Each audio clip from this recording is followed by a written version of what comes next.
off drop or something. This is killing me. Yeah. Well, hi there, hot drops. Hi there, Sunchips bag. What?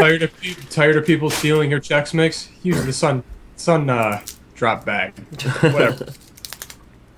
Decoy bag. Okay. Him.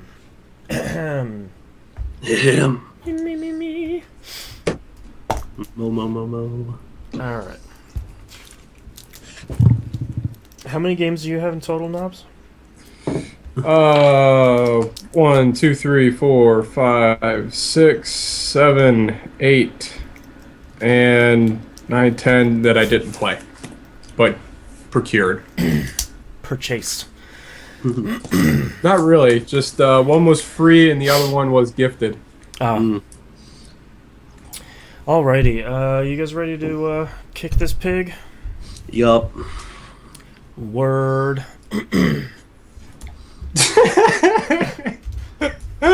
All I hear is RuPaul when anyone does that. Word. Look at that, bird. Whatever he says. Who even Whatever knows? that. Hello. God, boomer, fuck off. Alright, let's get started in 3, 2, 1. Welcome back to another episode of That Video Game Podcast. We have returned from our holiday break. 2 weeks off. Gave you the best of 2013 and hopefully the best of 2014. Although Hopefully. that's this show, right, guys? Indeed. Oh, boy. Over there, going around the horn, we've got Knobs What's up? and the Hannah.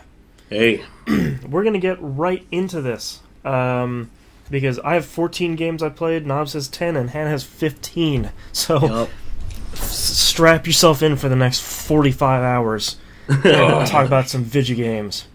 Alright, let's start with you, as usual, Mr. Knobs. All right. Well, we had a couple Monday night game nights that had pretty good turnouts. We had Nice. a Soul Man sighting. Ho-ho! Was there for 2 rounds. Like I a think we unicorn. played 2 rounds both weeks. Oh, I got a better one. Oh, Had the mythical Frogain whoa. gamed with us over the break on Monday night game night. Nice. Wish I could tell you what happened in those, but all I know is I think we played 2 rounds both weeks because why not? Because the holiday weekend. Who's going to stop you? Yeah, we all had a blast and had some pretty good yucks. Tried to record through the Xbox One DVR to the Xbox, and it wouldn't let me do it. Great.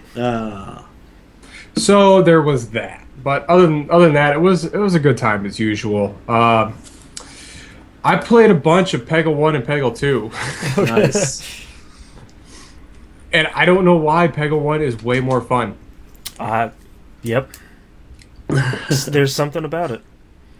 I did have one of the most insane shots I've ever had in Peggle against Seven Hender. Like, his first time playing the game, and we were playing random levels, random Peggle Master, and I got the Abominable Snowman dude, too. Ooh. And it was one of the first levels that have the 4 bumpers in it. Yeah. I picked up a green peg, and then all of a sudden, it bounced, hit one of the bumpers, and then sprayed all the pieces everywhere. I think I scored close to 300,000 points in one ball. Holy Ooh. crap. That's And you a know what? lot I of didn't points. record it because I felt guilty because I think that was the first match I played against them. Don't ever feel guilty. Xbox record that. Yeah, that was bananas. And ever since that, it's been a pretty much a steady downward spiral in my Peggle play. Great. You had Because your high. I'm just awful. I peaked and I'm done. Yep. I was flipping through my PlayStation Vita a little bit, and just by default, it just automatically brings up Lumines. And so I would get up all my updates and everything, so I could see what everyone's high score is. And I saw someone was above me, Yeah, that was me This will for not about do. 5 And- minutes. and I fixed that. Yeah, I noticed. I've been playing for ever since I got that text, and I think the best I've done is like 1.4, and you're sitting at like 1.78, and I'm just so angry. Well, I was at I don't remember what I think I was at like 1.2 million, and then Yeah, I had saw- topped that. I was at like 1.3 something. Yeah, And then I started playing again, and I'm like, yeah, I don't really want to get into this. And I just kept playing and playing and playing, and next thing I know, I'm at 1.3. I'm like, holy crap! I just keep going. Then all of a sudden, you hit that point where the wheels just come on. Oh yeah. I was doing great. I was milking the clear everything 10,000 single color. Almost every bar had an extra 1,000 to 10,000 on it. Nice. And See, when I had been playing, I get to this one skin, and it's the one where it's black and gray, about your third loop around, and that drops so fast that depending on what I'm playing, I need to either get past that immediately or that's where I die. mine, I barely beat it's the one where the train is going in the background and the blocks are orange and cream. Oh And yeah, they're yeah, yeah, kinda yeah. industrial looking, and like the fall speed is really fast, and the Yeah. clear speed is even slower. I always just barely make it past that, Yeah. and then it gets to I think the blue, like the neon blue and red ones, Oh yeah, where yeah. that clear bar is so slow, and I can't get anything to clear out fast enough. Once I start making a gap over here, this side's already full, and I can't do anything. Yeah, I tend to stack out in the middle though because it'll just drop and I'll be like, oh no, I didn't move it fast enough. Yeah, I try to like early on. I try to push everything to the two sides and just leave the middle for the fast falling pieces. And then sometimes that tactic gets me because sometimes as I'm mid flip, like I got one more flip to do and it hits it and falls down, and then I clear out this side of it and I build this spire right up the middle. Yeah, It drives me insane. yeah, it's a killer. I'm gonna get you though. I'm gonna keep trying. It's like a 2-hour ordeal though now at the point level we're at. It's not like I'll play for 20 minutes and get it. No, I looked at my play clock. It's like 90 minutes. Oh no. I did that the same thing. I was playing this morning. I think I racked out at 1.5, 1.6 again. That seems to be my new plateau. Okay. And I'm sitting there and I'm looking at my play. It's like 96 minutes. I'm like, this cannot be right. That's where knobs get you. He's sitting there. Yeah. He's just gonna send you a text that says, "I got nothing but time." Oh man, but this last week, proved very fruitful for some Gears 3 action. Oh, Nice. I got Lambency this week. So I don't know if anyone remembers what that achievement was. Is during I think like the first or second 2 weeks of playing Gears, the developers had this thing called Lambency. If you killed them, you got Lambency, and then whoever killed you got it. And kept passing and passing around. it's one of those Okay. viral achievements that, Yes. for some reason, haven't shown up again. Those are cool. I like those. Yeah. Yeah, like the viral skins in Dead Space 2 multiplayer, which was really cool. Oh yeah. But yeah, so I finally got that. I think Urgent Fury, I got it from him. And Nice. did you know you can roll over your levels in Gears? Yeah, they patched Ooh. that in a while ago. It's fairly recent, I think. Yeah. Yeah, because Urgent had green level 1. I was like, how are you level 1? Why is it green? What's happening here? And he's like, oh yeah, I just maxed out and I just restarted. You prestige, whatever. Yeah. So I'm going through my medal list, my Onyx medals, and I am one Gears 3 event away from my Onyx medal. I have 29 of 30. Oh man. And guess what? They're never happening again. No. Oh, that's brutal. So that guy got that to torture me. But we had a blast. We played a whole bunch of Horde mode one night. We finished all 50 waves. Then we played. We had 6-on-6, so we decided to play versus for a while. Oh and- yeah. Man, did we have fun playing versus. Nice. Like almost like the Battlefield ticket counter thing. You only have X number of spawns for the team. Yeah. I liked that mode. Oh yeah, it was real fun. Like random grenade shots killing people. It was nuts. I had I think Urgent and Nintendo were holed up in this one corner, and then I just got the torque bow. And I'm just kind of arcing stuff into this little room, chasing them out of it so everyone can mop them up. But yeah, I think those two won. I think a good deal of the matches, but it was a good time. Like I haven't really played competitive Gears like that ever, really, Yeah. and just kind of had a riot with it. I don't remember if it was last night or I think it might have been Friday night. We decided to play Horde mode on Insane. Ooh. Yeah, Tomsy and I got put down in the first round. Yeah. And we're like, Ooh. what? We just got rolled. Yeah, that thing is serious on Insane. We ended up, I think, making it to wave 21 or 22 That's respectable. before exhaustion set in on our. It was way too intense. Yeah. Yeah. Yeah, wall stick and grenades is a must in that level. Yeah. Not just in the level, but I mean, it just buys you just a little bit of time And lets you know, like, whoop, no, they're coming from over there. Okay. Yeah. Well, we were doing. It wasn't the dry docks. It was the one where you're kind of in the middle of this hotel room, and there's like that one upper spot, and then you have your base and everything else around it. I was covering the west end. Moon had the east end. Oh, I like that map. Donnie was on a turret. Tom Z and Scott were floating around in the middle, watching the front doors in. Problem is on that map is if no one's sitting up top, they spawn up at that elevator. Oh. And then next thing you know, you have you have a really pissed off Drudge up there, just annihilating you. Yeah. But yeah, I think if it wasn't for tired, I think we would have had a good run into the 30s. Yeah. Nice. But I mean, at the 30s, and we were almost meeting our max, our highest score on that particular map, like level Halfway 23. Wow. Yeah, we're like halfway Yeah. through, and we're knocking on the door. That is crazy. Yeah, we had a good time. Comet saved our butts a lot. Oh, yeah. Running around with that. Play some more Killer Instinct with Hoiko 700. Yeah, I like that game. I don't know. I just don't know how we feel about it. Did you go through the dojo stuff? Not Little bit? really. No. Hmm. I just don't like the shoulder buttons being so into it because that makes combo breaking. If someone's accustomed to using those attacks, you're never going to instinctively grab those to try and break the combo. Oh. I was Yeah. just curious if the dojo was as good as people were saying. Little bit that I played of it, yeah. Yeah. I think I maybe got through the first 10, and then it started getting like, all I heard was Charlie Brown. Wah, wah, wah, wah, wah. Are you still using the I was like, just the free version, or have you thrown any Yeah. money at it? yeah, I'm still using the free version, Yeah. so I'm a Jago specialist at this point. Well, now they just moved that over to Saberwolf. Oh, They just patched that. I Neat. think it was like a day or two ago. neat. Well, I might have to give that a shot because he ripped me apart with Saberwolf. Well, great. Yeah. Oh, so question for you. Shoot. In the videos I've seen, do you think it's cool or lame that the music matches up with the hits when you're doing like finishing moves or whatever the Killer Instinct shadow equivalent combo? of? Yeah, whatever that is. Cool or lame?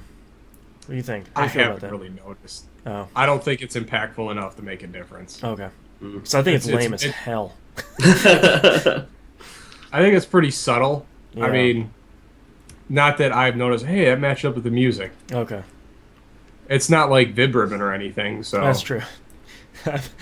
1080p, 60 frames of Vibrib and be pretty crazy. Yeah. Some Just add some color, just a little Just bit. add more fur. That's all you Yeah. need. I downloaded one of the free games the other week, Shoot Many Robots. So I played the first couple levels of that. That game plays like an old arcade buggy shooter. Like it's not be buggy like you're actually in a buggy controlling where the arm goes up and down and stuff. Oh, Shoots. okay. Not didn't know buggy that- like I didn't know that's what that game was. yeah, it's a side-scrolling thing, but everything kind of works its way from the background up to the front. So it wow. looks really neat. I'm gonna have It's to kinda try that fun. out. Yeah, a lot of gratuitous humor in it, but that's kind of in our wheelhouse. Like, Yeah. it reminds me a lot of playing Iron Brigade, kind of in that same. You know what? This is just there's things you need to shoot. Just do it. Yeah, if this is dumb, we're not gonna put a story in here. Just shoot stuff. Yeah. Yeah. I mean, I can you start respect out with that. start out with a nail gun. Come on. Yeah. nice. Whatever. I downloaded Sleeping Dogs for Games with Gold. Yes. Last week I haven't started it yet, but at this point I don't really have an excuse. Right. I Yeah. had Bulletstorm in my hand, but I didn't quite put it in yet. I will get through that relatively quickly. And I was gifted FTL Oh, yeah. Faster Than Light from the lovely Ryan Pratt for Christmas. Oh. Well, I So hope that you was enjoy it. that was a nice surprise. Play it on easy. Yeah. And lastly, the game I probably played the most and I 1,000 pointed it already Ooh. is Dead Rising 3. Wow. Wow. Yeah, that game's really, really good. I should probably put that game in, huh? I don't know what it was that really made me have to play this game. Like, I mean, it looks good. The amount of zombies is maddening. You know, you hit that point where you have one achievement left, and you're like, all right, you know what? I'm gonna go for it. Yeah, I think I can do this. Nice. I mean, I did all like the grind stuff out, and I found places to exploit to get boxing gloves and chemicals and just grenades and just stuff that I can just build stuff really fast and just Nice. where I have a mountain of like napalm bombs sitting over here or IEDs just sitting in the bottom of the cops room as I'm using all the stuff from the crates. So that was awesome. I love combining weapons, especially once you have all the blueprints. It turns out you can pretty much grab any two things in the world and make something. Huh. Especially once you get the trash ball, and that's really, really, really good. What because is that? Well, the trash ball essentially is you grab like either a bag of trash, any item that looks like a box that has a little box icon on it. You grab those two, and you get pretty much looks like a ball of barbed wire, knives, and stuff protruding out of it with a little handle. Amazing. Yes. It's pretty much a beach ball of death. I can get behind that. A tumbleweed. I would advise getting behind that, actually. It's Heyo. pretty much. But the problem was at that point I was just so done using melee weapons, so I never really used it much unless I was really in a pinch. Yeah. Probably one of my favorite weapons in the game is a dynamite, where you have the zombie hand and a piece of dynamite, and you just like the Y attack will just shove it in one of the zombies' maws. And then, because it's got a flickering light to it with the fuse, it just attracts more zombies to it. That's pretty cool. And literally, bodies are raining back down to the ground. Huh. Nice. It's a lot of fun. Same thing with the flare gun. You shoot the flare gun straight up. I think it's just wire. Just don't aim at anything. It just shoots it straight up, and all the zombies go. Just watch it up in the air. It's a lot of fun. Even the acid rain does that, where you shoot straight up in the air, and all of a sudden, all this acid starts coming down around you and clears out a nice little halo. Oh man. Nice. I've always liked that little moment-to-moment humor in the Dead Rising games, where it's like, if you don't aim at anything and you shoot the flare, the zombies look at it like a bunch of idiots. Oh yeah, you just gotta you just gotta go. Excuse me, pardon me, coming through. Yeah, Don't, sorry about nothing that. to see here. Pardon me. Just let me get. But yeah, I have found my favorite weapon in the game is the jazz hands. The What? jazz hands? Yes, it is any gun and either the MMA gloves or boxing gloves, and literally you have 4 gun barrels on a pair of gloves that have just shoots. That's That's awesome. huge fantastic. fan of stuff. And the zombies spawn at a very generous rate for you to rack up in a stupid amount of kill counts. Nice. Racking up that PP. At this point, PP doesn't matter. Once I started really using the jazz hands, right now my max kill streak is 5,023. Wow. And the only reason why it wasn't higher is I ran out of bullets. It's a good reason. Yeah, because I recorded one when I cracked, I think, 4,000 the first time, and you can see how easy it is. I recommend one of the first areas you get into that you can kind of just do a nice little circle loop a couple times, and by the time you get back around it, they're back there for you, and massive quantities of humans or Man, zombies. But yeah, it was a lot of fun just racking up kills. Until I reached one point where I made the decision to go for it. So I had all the PP trials done except for one. It was kill. I think I had like 52,000 zombies on the PP trial. I was like, all right, I just need a couple hundred more. I got this done. Then I was like, well, I didn't get an achievement. What is this? Then it goes 72,000, resets everything back to 0. I'm like, Oh God. like, Oh no. I'm like, all right. So I grind that one out, thinking it was the last.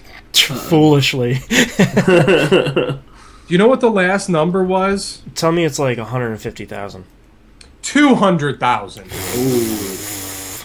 Man. And resets the number back to 0. Perfect. Great. Oh.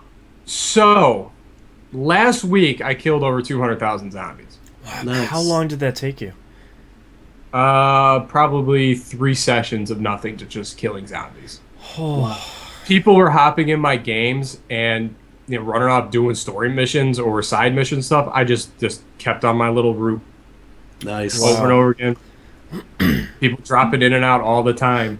But yeah, my total kill count right now is 345,000 zombies. Nice. Go for the million. No. my PP level right now is 138 million. Holy Ooh. crap. Yeah. That's how many, because every quarter million I earn another one. And at this point, like, I don't get any more points because I'm 41 points over what I needed to do to fill everything up I anyway. have everything. I literally just found all the outfits. I got all that stuff. I think I'm missing a pole arm, which is the speary looking things. Mm-hmm. 2 miscellaneous items and 1 gun. Jeez. And I would have found everything that I needed to find in that game. Man. Yeah, so I played that game a lot. Getting your $60 worth. Yeah. Yeah, the only thing that's driving me nuts is that I don't have the DLC isn't. I don't know if I want to buy a season pass at $30. Mm-hmm. Yeah. I mean, that just seems ridiculous at this point. That Yeah, seems do you way really too- want to play more Dead Rising 3 at this point? I don't know. I like to go and help people. I mean, I was in a party last night with Sean and his other friends, and they're playing and they're lost, and so I'm like not in their game, but I'm playing, and I'm like, all right, where are your landmarks? Let me get you there. Yeah. So I'm slowly companion apping my way through it. The the Smart Glass for the Xbox One is really well integrated into Dead Rising 3, the companion app. Nice. It's not a separate app you have to download for Dead Rising. It's just the Smart Glass app. It's just Smart Glass, and it'll pull up and it has your dashboard and it says, "Oh, you're playing Dead Rising 3. Do you want to use the companion app?" Okay, pull that up. That's kind of cool. Hit the home button. You can look your map. You can check your inventory, your blueprints. There's a text message field in there from people in the world. Nice. The guy's always giving you stupid extra missions to go to. So if there's any like security doors that have a little keypad, you gotta do something for him, and he unlocks a door for you. Yeah. And you keep dropping food off at the safe houses, and you keep getting these ZDC codes, which will either give you a flare barrage to distract the zombies, machine gun airstrike, which is really cool, or a bomb airstrike. Oh, wow. So if you're in trouble, you just kind of like, as you're playing, dink, hit the button over here on my left, and boom, all of a sudden zombies just start dying. Nice. I like that you don't have to download something else. No. You know, I It's just I always have that problem too. Like there was something, I don't remember what I was playing, but Brady Games said they had an app out for it, some free app with something in it. And I went to go search the store for that game, and there's like 40 different $1, iOS. Oh, here's a strategy guide for this game. I was like, yeah, no, but I only want I want the real one. I don't want any of this other crap. Yeah, it was so hard to find official pages like that. Like I know I did that with Borderlands. Yeah. Like I downloaded the app for Borderlands. I think I even paid like $2 for it for like the map and everything because it was just it was overwhelming because the game was so big. Yeah. Yeah. But I mean, this game, there's a lot of stupid stuff to do in this game. Man. It's good to Even know. the glitches are fun. Like I wiped out on one of the junk motorcycles, which is just a car and a motorcycle, and it actually takes the characteristics of the car and crushes it down to the size of a motorcycle. Awesome. Like if you do a cab, it's yellow. or a red car if it's red. Nice. But yeah, so I get this thing and I hit one of the exploding barrels driving around 'cause they're everywhere. And I rolled the car, but I was still firing my machine guns. But when I got kicked off on it, it was still shooting machine guns. So I'm sitting there watching this thing just keep firing away, and I'm like, hey, I got a flare gun. So I start shooting flares in front of it, and zombies just keep walking to it. Awesome. Very nice. I don't think they really count for anything because I'm not in a car shooting anything, but it was kind of funny. Still But then I funny. hopped back into it, and the guns just shot nonstop. I really need to put that game in. It was a lot of fun. Like I just don't. I mean, I didn't like one at all. Like I just couldn't find a footing to it. Mm-hmm. I don't know if it wasn't the game I wanted to play. It wasn't the game I was expecting to play. The difficulty seemed absurd early on. They also didn't explain anything. Yeah. Yeah, the same thing with, I mean, not the same thing with this one. I mean, this one kind of drops you in and just expects you to know how to play it. Mm-hmm. So there's a lot of moments you're like, oh, what do I do? Like, all right, I have the chips in my hand. How do I use them? And, it doesn't really tell you hit X to eat. I'm like, okay. Oh, yeah. It might do that. I might have missed it because everything pops up so fast. Oh. But it does teach you to craft weapons really quickly and craft vehicles. Nice. And that gives you pretty good advantages going through that game. But it's I really, really like the city. Like you can go into almost every shop. Oh, like wow. there's stuff and everything's different, and there's some pieces are here, some are there. What was the other thing? If you're looking for the disco shoes, you got to help the fashionista, I think's the name of the side mission, where the chick in the meat dress is, because why not? yeah, You gotta I liked all the have a timely companions. Lady Gaga joke in there. Yes. Yeah, of course. But yeah, it was an absolute riot. I really liked all like the finding the sad stories, the sad demise people. Oh. Like there's like random dead bodies all over the place, finding the speakers to shoot and all the Frank West statues. Some were sure in devious places because you're like, where is this? Because this doesn't exist in this map. And I realized, it might be in the subterranean part of the map. Oh, of course. Oh, fun. Jeez. Because of course there's one. Yeah. I mean, a couple of the buildings have, like the police department actually goes out into under the street where the armory and other stuff is. Oh, that makes sense. Gotcha. Or there's like a subway, but all that stuff, there's some tunnels, sewer tunnels to get through. Yeah. But it's a fantastic game, and it's a lot of fun to slaughter zombies in that game. I think I'm Nice. gonna put that in next. I haven't had enough QT with my Xbox One, and I feel like I feel like playing another open world game. Maybe that'll fit my fancy. There you go. Yeah, and that's the one thing. Like I just kind of felt like I just go around, hop in here, and just tool around for a while. Yeah, play for 20 minutes, play for 2 hours, whatever.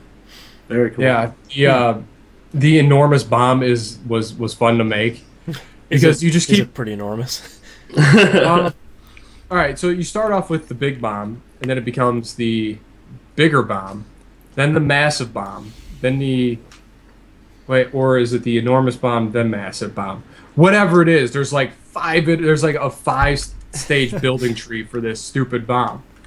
Nice. But literally, when you blow it off, when you set it off, it whites out the screen, and when you wake up or when you like recover, every zombie's dead in the area you're in, and it has burned off all your clothes. Do you have to go and find that outfit again?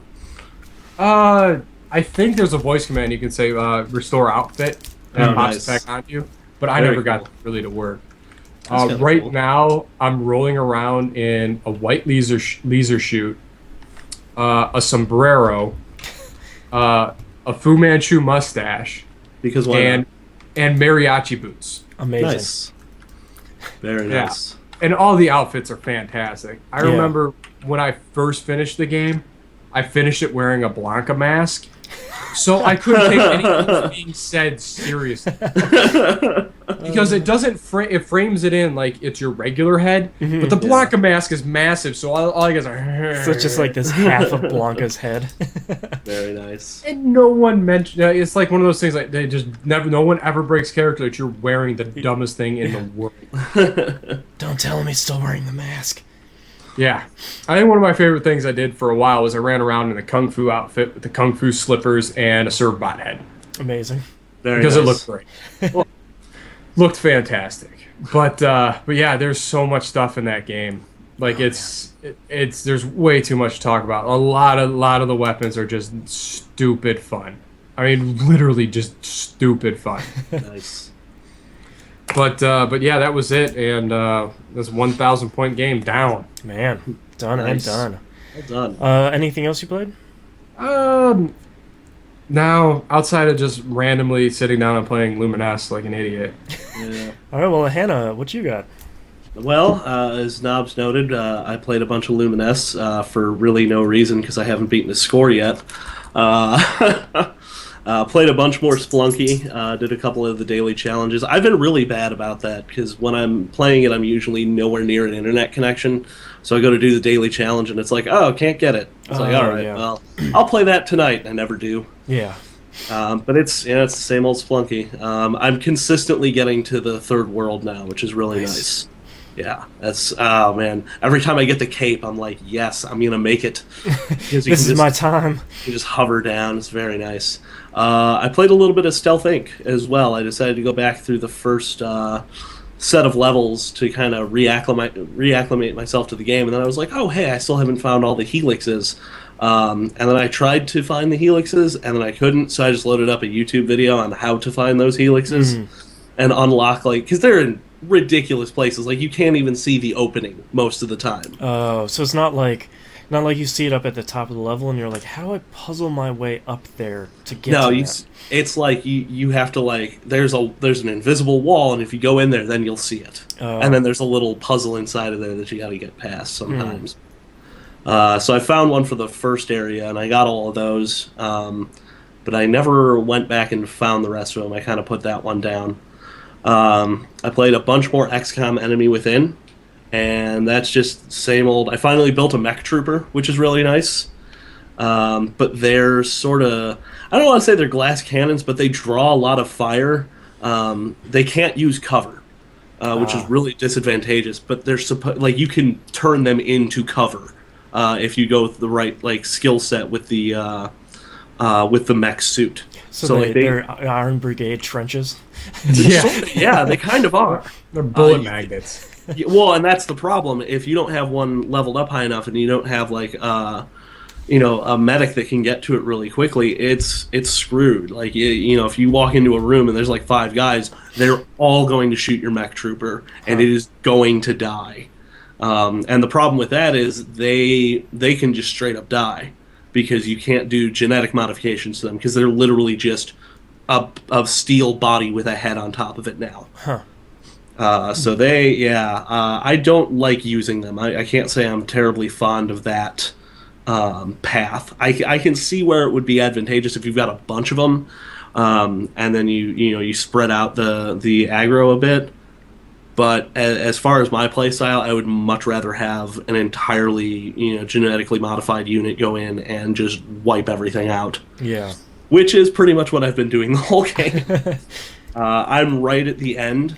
I finally, I got to the point where it was like, okay, I've revealed almost every alien type, except for the ones that get revealed over the course of the story. And I just blasted through, like, the story part of it. I built the containment room. I captured an alien, and luckily the alien I captured was the outsider, where you get the shard from it, and then that progresses you to the next stage of the game. Oh, right. I did it all in like an hour. Jeez. It was ridiculous. But now I'm like right at the end. Like, the mothership has revealed itself, and I've got one psionic soldier. I want to have an entire squadron of them, but that's like really iffy because you have to put them in. I forget what the chamber is called. but you have Oh, to basically yeah. test them for it for 10 days, and it takes them out of the game for 10 days. Yeah. And I don't like that, because Yeah. that means I'm without one of my dudes for like 10 days. Yeah, I forgot that took time to test them for that.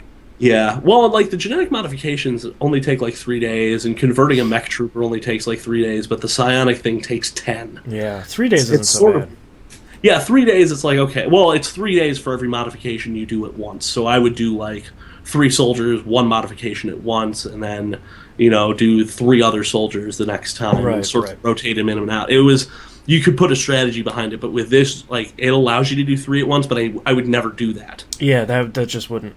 I'm not You'd be taking. dead. Yeah, I would. It's like, oh, I'm going to put both of my snipers, in for testing. It's like, no, I don't even want to put one of them in. They're both awesome. Yeah. I do 2 completely different sniper builds, and those are always my squad leads. Yeah. Because the snipers are ridiculous in this game. Like, I had one take out a mech trooper with a single shot. It was They're disgusting. so good. They're great.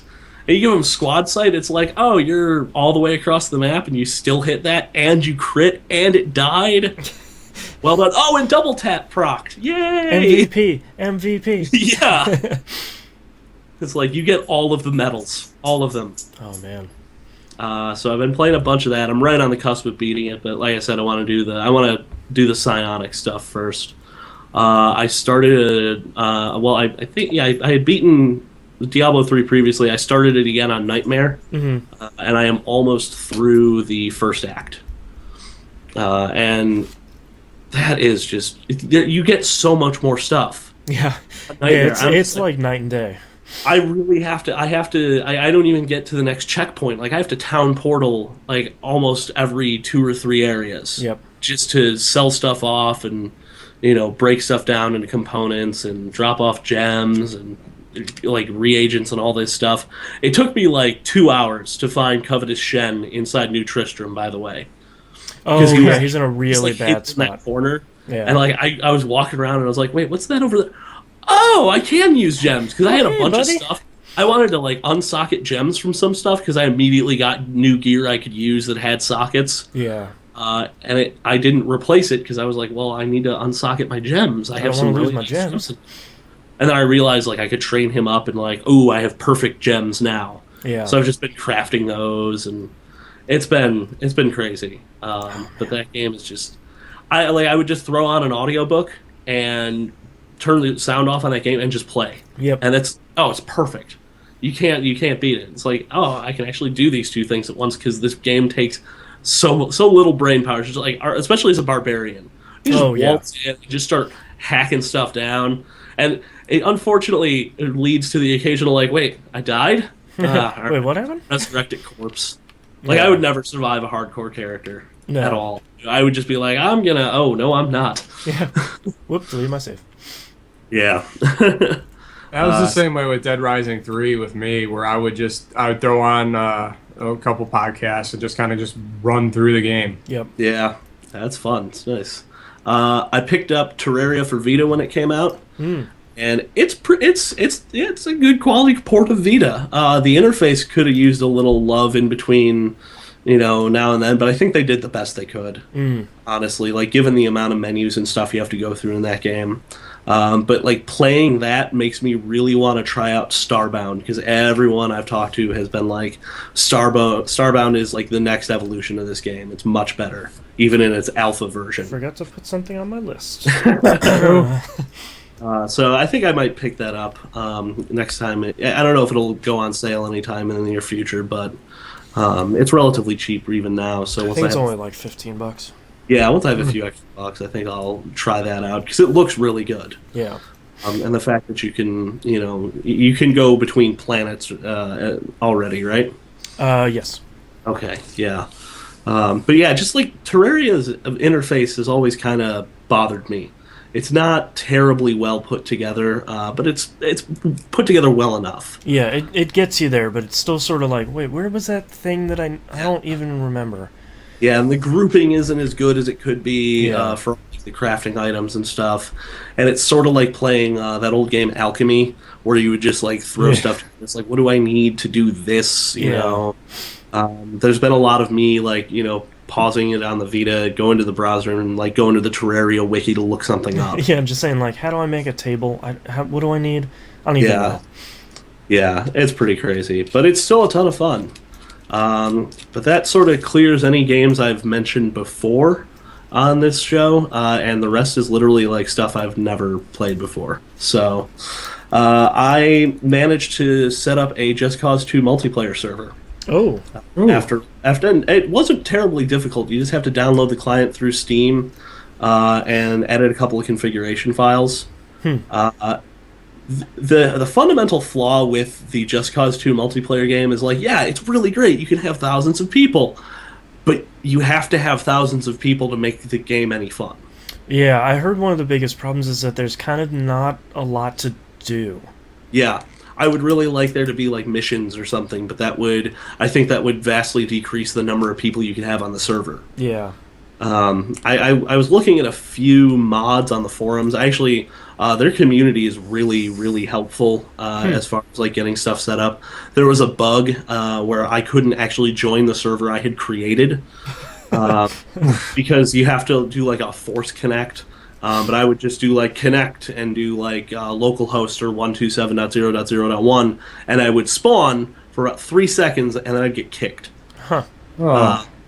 And I hopped on their IRC channel. I was like, "Hey, this is happening." They're like, "Oh yeah, it's a bug. We're gonna patch it, but for now, just hit tilde and type in force connect and then your local IP." And I was like, "All right, cool, that worked."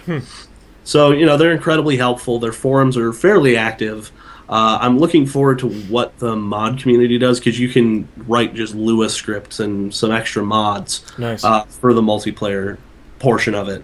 The one thing that does bother me is it doesn't really have access to some of the stuff. So, like, I wanted to remap my controls, and I couldn't because you have to go into Just Cause to remap your controls. Oh, weird. Which is kind of a pain, but and not terrible. Yeah. Like, all I really wanted to do was put the grappling hook on my mouse button 4.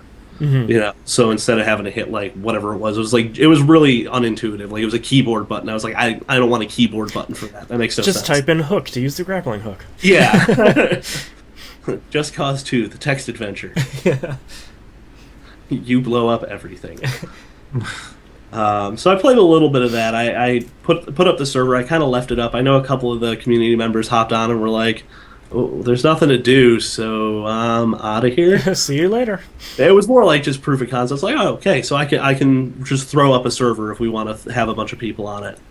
One of the mods I did see was that you can teleport to people, which seems like a necessity for low population servers. Yeah.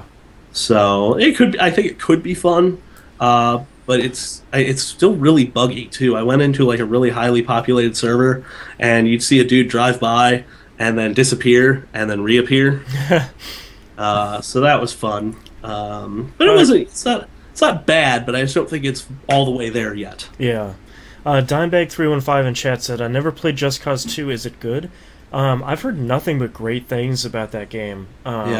Apparently, the place to get it is on PC because of all the crazy mods. Like, hey, do you want to be Iron Man? Sure, download this mod. But I heard the base game is actually really, really, really, really good. Yeah. The first one wasn't bad either. I remember playing it when the 360 first came out. Yeah, I played a little bit of that, and that was okay. Yeah, it looked like it was an idea that hadn't fully formed, but they sort of knew where they were going with it. Yeah. I just love the concept. It's like, here, we're going to drop the CIA agent into a country somewhere in South and or Central America, and he's going to start a revolution, and it's going to be great. Yeah, and blow everything up. It's just awesome. Yeah. I also played a little bit of Natural Selection 2, which is... I remember playing it way back when it was a mod for Half-Life, like when it first came out, and it seems to be almost the exact same game. Mm-hmm. Which is good, I guess. For people that really love Natural Selection, they're probably like, yeah, it's more, it looks better. Woo. I'm not sure I like how the aliens control. They move really quickly, and it's sort of like 90s shooter level fast. It's like, oh, I don't know what I just did. 250 miles an hour. Yeah. It gets sort of crazy, but I do like it's a really interesting hybrid of the RTS and FPS genres, and I actually wouldn't mind playing it for like Thursday night game night or something. Oh, there you go. But I played the tutorial through, and I sort of, it's like, okay, you have, I wish they had a tutorial for like the commander position, because I was just like the ground troop. I would like to see how you're supposed to play like the overarching like commander of the whole game. Right. On both sides. It would just be just like a quick something for that would be really useful. Because I feel like if I hopped on and it was like, hey, you get randomly assigned commander, I'd be like, well, we're gonna lose, so disconnect. That's okay. That happened to me when we were playing Mag a lot, where I ended up being the general on one of the maps, and I'm like, I don't know what to do, and I've got everyone screaming at me like, dude, set an objective, dude, aggro this, come on. I'm like, what? All I can do is sit here and you cry. just killed everybody. Like, what button do I push? yeah, I was like, you know what? Command isn't for me. I'll just be fine. Yeah, it's kind of how I felt. I'm just a soldier. Yeah, but it's an interesting concept. I'd like to see it more in like an actual setting. I didn't want to go into like the wild on an actual server though, because too many bad memories from Counter-Strike just showing up in the middle of a clan match, and getting mowed down. Online games. Yeah, always fun. I also played a little bit of Magic 2014 today. All I can really say about that game is, yep, that's definitely Magic. That's definitely Magic the Gathering, and it's definitely still the same game, even in... it's just nice to have those restrictions, like those automatic, like, hey, this is how you do this, this is how you have to do this, and this is how all of these cards... Like, when you play, like, 4 or 5 different cards at once, and everyone's like, all right, how does this end? Right. It does all of that resolving for you, which is everything I've ever wanted out of Magic. Well, and I guess it's nice, too, that it's... Even though it's digital, it's still just Magic. You know, it's still that same game. The only issue I have with it, so I was playing through the tutorials, it's really difficult to tell whether or not you've got a card selected or not. And twice in a row, I utilized Elvish Piper, which is a card you tap 1 mana, you tap 1 green, you tap the creature, and you can play any creature card from your hand at no cost. Well, it brings up the creatures you have in your hand, and I was under the impression that I would have to click on the creature that I wanted to play and then hit finish, and then I don't have a creature out, but my mana and my Elvish Piper are tapped. So I got a little angry, because you'd think it would just say, hey, you didn't put anything out. Why would you do that? Why would you just tap stuff? You think it'd be a little smarter than that? Yeah, like... Just assumes you know what you're doing. Yeah, just showing you what cards you have selected in a card game. That's understandable. Yeah. Might help. I don't know. I think maybe I need to utilize the zoom feature a little more, because that actually has little menus that say like play card, usability. But I got like the first time I was like, okay, maybe it was my fault. Maybe I did it wrong. And then the second time it happened, I was like, I'm done. Done with you, Elvish Piper. We will play this tutorial later. Yes, it was a tutorial. It was that sad. Great. So that was awesome. I played a little bit of Space Hulk. I picked that up on the first day of the Steam sale. Oh, I picked that up too, and I played about 5 minutes and said, oh, it's this type of game. Okay, I'll get back to you. Yeah, so I like it. It's a little less open than... the only game I can compare it to is XCOM. Because it's very, very similar. I love the little HUD up in the corner where you can see like the currently selected soldiers' like point of view. Yeah. That's awesome. I kind of wish XCOM had that. That would be really, really sweet. But the big issue I have with it is it's almost too straightforward. It's a little less... I don't want to say lenient. Like, it will let you screw yourself really hard. Yeah, very quickly. Yeah. I got to like the last like prelude mission, and I moved all of my guys, and then everybody died. And the game just laughed at you. It was like, yeah, the game so was just stupid. Like, why would you do that? That was so dumb. I'm going to send you back to the title screen. You can do this tutorial over again, dumb. Yeah. So, yeah. Maybe you should pay attention this time. Yeah. I'm going to go real slow. I'm going to watch maybe a Let's Play or two. Actually, I watched a Let's Play that sort of sold me on the game, because I was like, oh, that's kind of cool. I like that. It's a little bit of strategy. It's a little bit more like a board game. The maps are very narrow. Yeah, I noticed that right away, which was weird. Yeah. There's no room to maneuver, and there's not a whole lot of utilizing cover. Yeah. But then again, like the characters you're playing they are sort of just moving cover. Yeah. They're these big, bulky. I forget what they call it. I think they're like dreadnoughts or something. Something Hulks. something crazy. Dread Hulks. Yeah, Space Hulk is the name of like the type of ship they're on. I thought. Hulknauts. Yeah, I don't know. Warhammer's weird, man. Orc Hulks. Who knows? Yeah. Is it a Warhammer game? Yeah, it's a Warhammer 40K game. I did not know that. Yeah. So you're playing the Space Marine like dreadnoughts, and they're investigating this giant Space Hulk. Hence the name. Oh. And it's cool. It's interesting. I suck at it, but it's fun. Let's see. What else did I play? I played a little bit of Zelda's story, Abyssal City. I forgot to get back to that. That is the story. I don't think it's so much the story that's dumb. The story's pretty dumb. The story's kind of dumb. Like, it's Yeah. okay. I get what they're going for. It's kind of interesting. The amount of names that they're throwing at you that are just like, I picked out of a Scrabble bag for this one. Yeah, that was. That's what bothers me more. It's very like mid-90s bad fantasy novel where it's Yes. like, oh, I only have 3 apostrophes in my name. It's Yeah. just like it sounds like a sneeze. Everyone has a suffix to their name too. Yeah, Yeah, it's I'm so Karsthax the Latter. they clearly want this to be a very lore-heavy game. Yeah. And I've always felt that if you want a very lore-heavy game, you're gonna want to go and name your characters and stuff something very, not necessarily generic, but simple and easily discernible from one another. Yeah, And that's where I run into trouble. It's like there was one character that started with a C and another character that started with a C, and I was like, oh no, this is trouble. I'm never going to be able to tell which character's which. oh, was I just talking to Carthonax or Carthonox? Who knows? And was it senior or junior? Yeah, Carthonax the third. Or elder or the younger? Yeah, that game but looks super good though. It does. It looks great. I Yeah. love the way it controls, especially if you've got a 360 controller hooked up. Yeah, which you kind of need to. Yes, especially with that it's like a Roman cancel almost. With a little bit. Yeah. Yeah, you have to hit down and then dash one way or dash the other way. Yeah. It's really like they sort of injected a little bit of like fighting game mechanics into the combat, Yeah. which I kind of like because it gives you a little more control over the kind of damage you're doing and all that stuff. It makes it a little bit more interesting. It's not a Yes. standard Metrovania where it's kind of jumping from platform to platform and then cutting something Yeah. a couple times. It's a little bit more involved. Yeah, and I like that they bucked the trend. They didn't just give you a double jump right off the bat. It's like, here, we'll give you a wall jump, Yeah. which was Yeah, pretty you got to earn this. Yeah. But I got past, I got to the first village, and then I went on the first mission that the village elder gives you. Mm. And I really like the enemy designs. The whole game is just absolutely gorgeous. Yep. The controller support's really well done.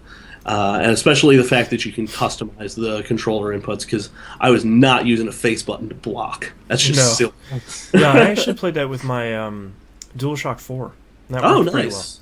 I could see that. Yeah. That probably worked better even than the 360 controller. well. Let's see. I got a whole bunch.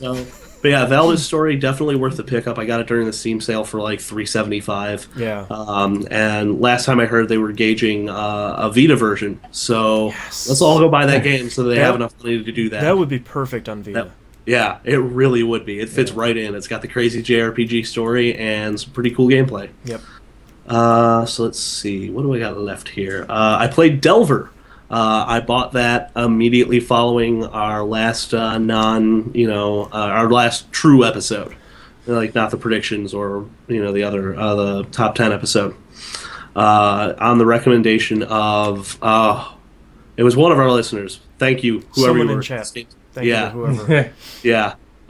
So thank you, because this game's really cool. It is. So I bought it directly from the developer's site, and I got the.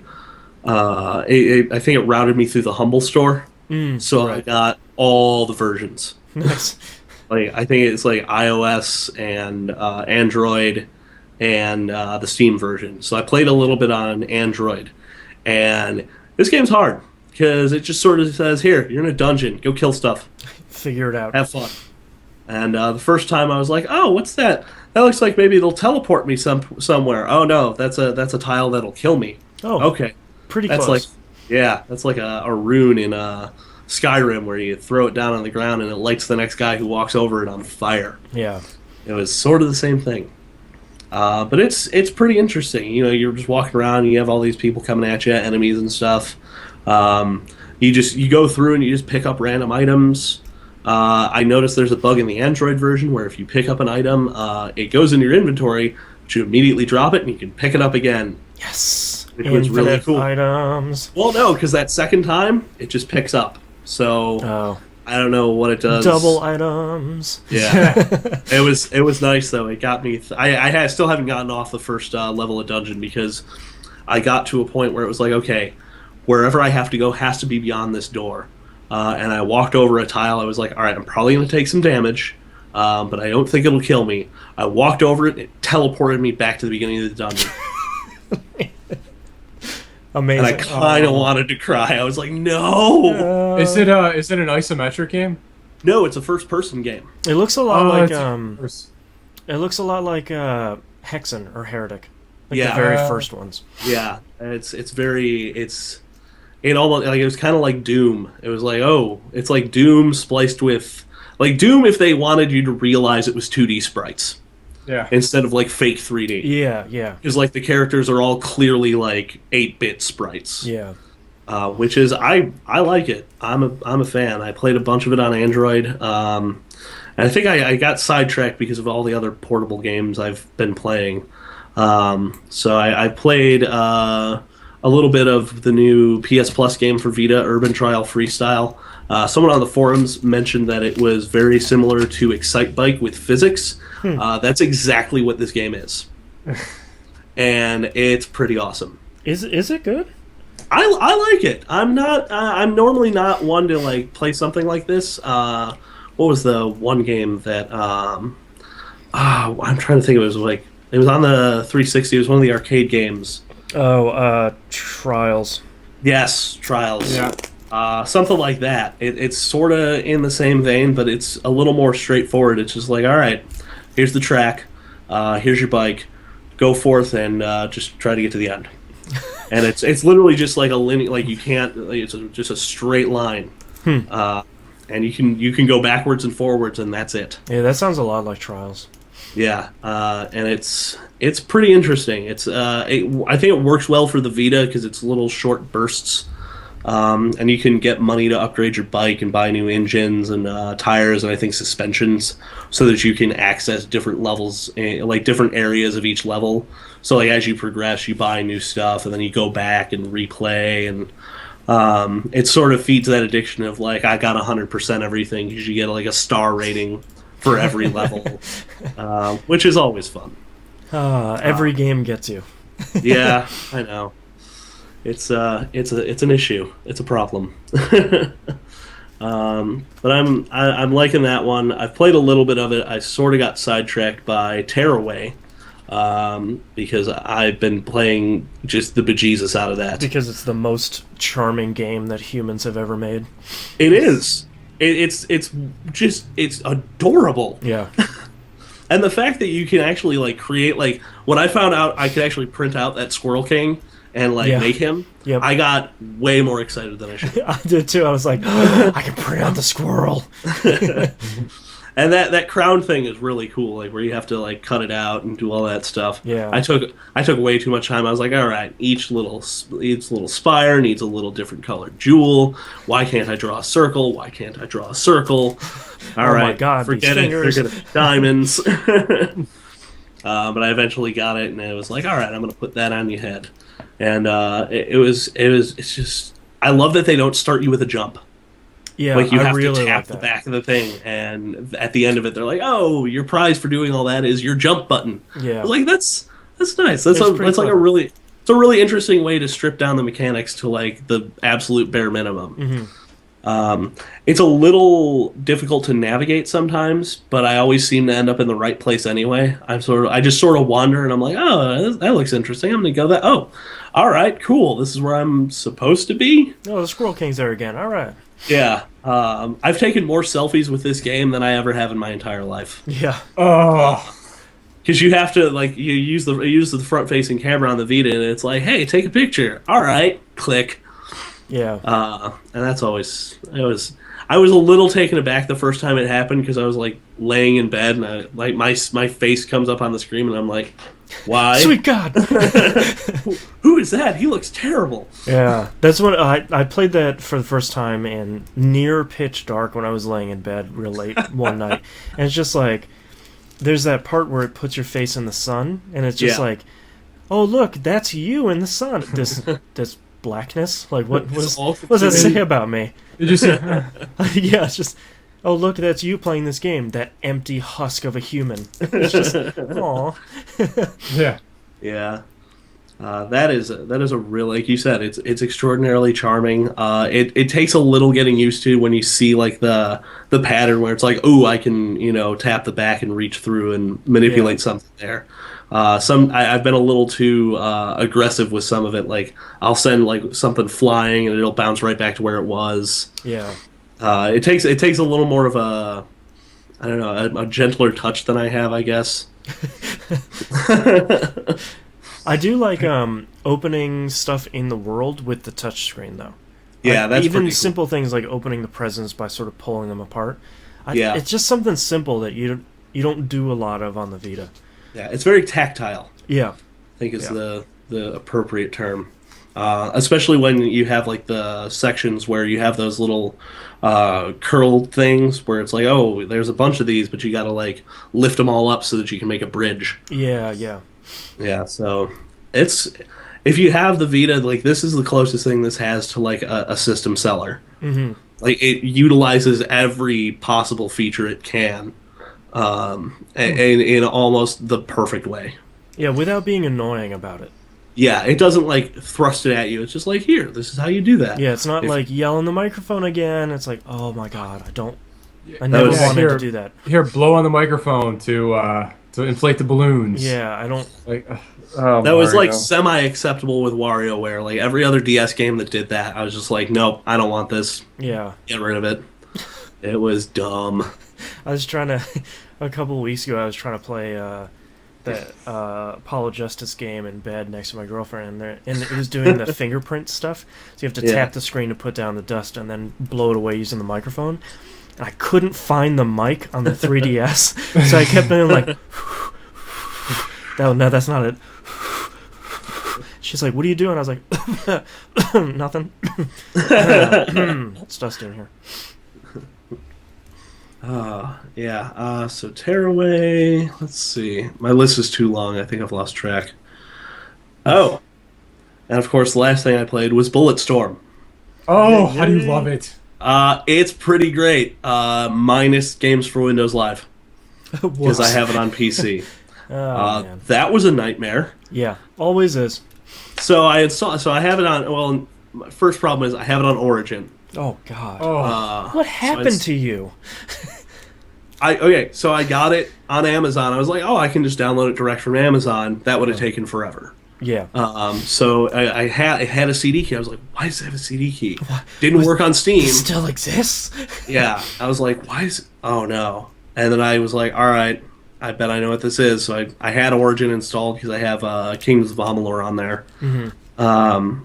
And I threw it in Origin, and sure enough, it was like, hey, yeah, that's an Origin key. And I'm like, oh, gross.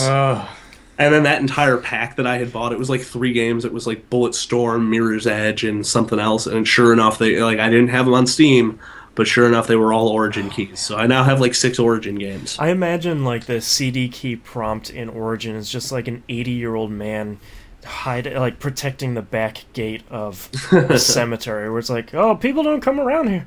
Oh, you got an Origin key. Oh, I haven't seen one of them in a spell. Let me get my reading They glasses. holds it up to the light. Yeah. Oh, that does look like a key there, Sonny. Yeah, let me get my reading glasses. So I got it downloaded. That was Origin's not a bad service. Like Origin, it does what it's supposed to do. They've come a long way on Origin. Yeah. I don't want to beat up on Origin, but also CD keys. Yeah, for sure.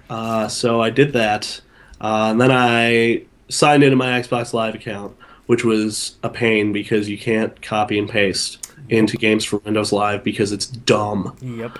Uh, so I had to go and find my password and actually type in my password, which is something I don't do because I use a password manager for that very reason. So I only have to remember like 2 or 3 at one time. Microsoft.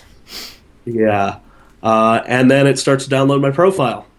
And then it downloads an update. And then it's like, you have to exit the game to do the update. And I'm like, okay. But I can't exit the game because every time I go to get to the main menu, it tries to pop open games for Windows Live. And I can't get to the main menu unless I sign in. And I can't sign in unless I apply the update. So I have to force close the game. Oh, I love games for Windows Live. I update Downloading it games for Windows Amazon Live. doesn't seem like such a bad idea now, does it? Yeah. It really did.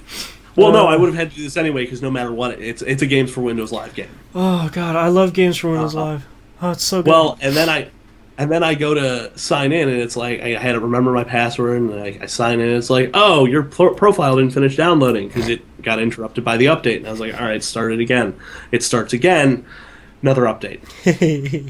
A second update appears, and then it was the same thing again. Can't exit because I can't get to the main menu because Games for Windows Live is dumb. Force close it.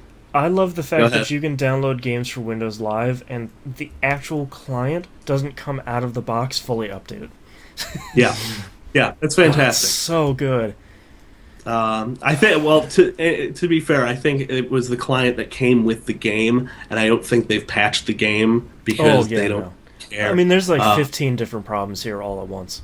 But there's literally no reason to make me download 2 separate updates to get this thing up to date. I know, it's great. Like, if I have to run through 2 installation processes, fine. If it's like, oh, you're gonna have to install twice, fine. Download it all in one go. I'm shocked that you only had to do 2. Yeah, me too. Yeah.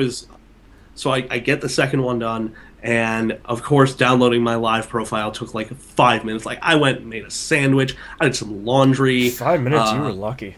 Yeah, I heated up the sandwich. It was nice. It was a good sandwich. It was a good sandwich, Yeah. and I finally get in the game. And man, that game was not built for PC. Oh, Holy really? crap! That interface, just the main menu. I was like, oh, they're using the actual mouse cursor. First off, like no game does that. They always do an overlay, and they sort of gauge it so that it works better. And I finally, I get all the graphics, set up, and it looks great. Because they have patched it since the original release to actually allow you to change some of the graphic setting besides the resolution. Right. And I get into it. That's a fun game. Yeah. I got my leash on and everything on the mouse, the kick and all that stuff. I played about a half hour of it, and Games for Windows Live was just like, I don't know what it was doing. Like, it signed me out, and then I had to sign back in. I was like, I can't deal with this. Now you know why it's dead. And I'm glad it is. I wish I could have with, killed it Unreal myself. I had that same problem with Unreal Tournament 3. Oh, Yeah. yeah. That is just that DRM is disgusting, Mm-hmm. and I'm glad it is gone. And I sincerely, as much as my 2014 predictions were like, yeah, we're going to see a Games for Windows Live replacement, I really hope we don't. Please. I hope they No. just let it stay dead. Just kill it once and for all. But as far as Bulletstorm as a game, it's great. It's a ton of fun. I'm a little irked by the I don't know. It's not really the cover system, but like the jumping and like getting over stuff is a little cumbersome. Yeah, it kind of wasn't built for that. Yeah, without a controller. I really feel like I should just hook up a controller and just bite the bullet, but I'm just like, I don't want to. It's PC, It probably, mouse, keyboard. the way you've gone, it probably doesn't even support it. Yeah, that's true. Good point. Ugh. Come on, Bulletstorm. Make me like you more. I mean, I like you, but it Come could on, be. man. I need. So I got to the point where you crash land on the planet. Okay. And it's like the first adventure out into the planet. You have to go get like the power cells from the engines. So I made it like maybe a half hour, 45 minutes into that game. But the characters are ridiculous. The story looks like it's going to be insane. Yep. And just the fact that one of the first missions is you just walking down the side of a building like it ain't no thing. Yeah. That's pretty awesome. So Yeah, I forgot how can't wait cool to see that where it looked. takes me. Yeah, it's disorienting, but at the same time, you know exactly where you need to go because they guide Wait till you you really wait till well. you get. I think Boss and I had the same moment where we were just where you see this waterfall for the first time, and you're just Oh, like, man. you've Yeah. got to be kidding me! Yeah. Like it's Yeah. just like, how did this look this good? Yeah. And how did they make this so Nice. huge? Yeah, Yeah. Yeah, I'm definitely have to play some more of that, but I just after everything that happened, I was just kind of like, all right, I think I need to Yeah, but I need there to are walk some away really- before I put my fist through this monitor. there are some really good jokes in that game. Yeah, Like some of the stuff where you literally will laugh out loud with yourself. You're like, oh my god. Yeah. well, I love that in the beginning, the dude they kick out of the airlock. It's just like he floats past the window and he's just got the grenade. He's like, Yeah. That's so dumb. it's just a great I look. love I'm it. just like, come on, I knew that was gonna happen, but come on. That game is just tuned for maximum stupidity. Yeah, it definitely is. Well, even though, that is- even like later in the game, they have probably one of my favorite gags of all time, where they go through the air ducts trying to get around to get out of this room, Oh, don't and they spoil come it. through it. Don't spoil it because that one's too good. But yeah, Okay. there's an air Yeah. ducts thing near the end that is just it happens and you're like, Nice. It, really, real? Okay, that was good, but really, it might be one of my favorite things, a favorite line of dialogues Yeah. ever. oh, I forgot about Nice. that. Yeah, that's really good. Um, Oh man, I'm definitely looking forward to playing more of it though. So, but that is the last game I played over our giant winter break. oh man. Okay, well, in my 2 weeks I've played too many games. These are in no discernible order. I think I wrote them down in the order I could remember them in. I started Yeah. Killzone Shadowfall for Oh, PS4. nice. Got through the intro, which I kind of wasn't crazy about. Mm-hmm. I have no investment in the Killzone anything, really. I played Killzone 2 and I really didn't like it. This seems pretty good so far. I feel like it dumps you a little too much into it and maybe assumes that you've played previous ones, which is fair because it's like the fourth or fifth Killzone at this point. Yeah. But for someone that really hasn't experienced too much of the other ones, I feel a little bit lost, where it's like, oh yeah, just, stealth kill this guy by dropping on him with your weapon out, right? I'm just like, what? Huh? What? Yeah, How? everything I've heard about that game, it sounds like more fan service than anything else. Yeah, which is fine, Yeah. but I sort of wish they would have, with the new generation, I feel like they should at least ask the question, hey, have you played one of these games before? And Yeah. at least, especially because they didn't call it Killzone 4 or Killzone 5, you Yeah. would sort of assume it would be another entry into, a good entry point for the franchise. So I'm going to get back to it at some point, but I only played maybe about an hour, and it wasn't clicking with me yet, but I think once I'm in the mood for it, I think I'll really be able to sink my teeth into it. So, I finished Assassin's Creed 4, and I got like Nice. 98% of that game finished. Very Ooh. nice. That game, there are a lot of games in this list that I wish I would have played before we did our top 10, because AC4 probably would have been in my top 3. Wow. Really? That astounding. I gotta play this game. Yeah, I really, it still has Assassin's Creed problems in that Hell yeah. there's still too many eavesdrop missions, and there's still too many, tail this guy as this other, there's still some too many of those things, but Mhm. being able to sail around that world and attack other ships and board them and take over these forts and make them into your little areas, and building up your little island, your little pirate island you're running, and upgrading your ship and doing that cool fleet minigame thing. I mean, there's so much stuff in that game that is just so engaging that when you get back to some of the stuff in the main game where it's like, oh, eavesdrop this guy, right, guys? It's like, okay, fine, as long as that gets me to sailing my ship to another island and then murdering someone on it. Yeah. I completed all the Assassin's contracts. I completed all the naval contracts. So they basically have, they had the Assassin's contracts before where you'd go to like one of those pigeon coops and it'd be like, this dude's real bad, go kill him. They basically have that for ships where it's this ship. This ship attacked us while we were going on a trade route. Go kill them. And some of that stuff's pretty interesting. Persona Golden Chat says, how long does it take to get to the pirate ship / island stuff? You get a pirate ship, you get the ship within, I think it's the first 15 minutes of the game. Nice. And then the pirate island thing is probably maybe 2 hours in. My clock ended up at, I think, 40 hours by the end of it. The only thing I didn't go through and do was all of the, like, 100%ing each of the missions in the game, because I kind of don't care. A lot of the optional objectives were pretty interesting, but not in a way that I would want to go back and drive myself to hating the game by continually failing this stuff. Yeah.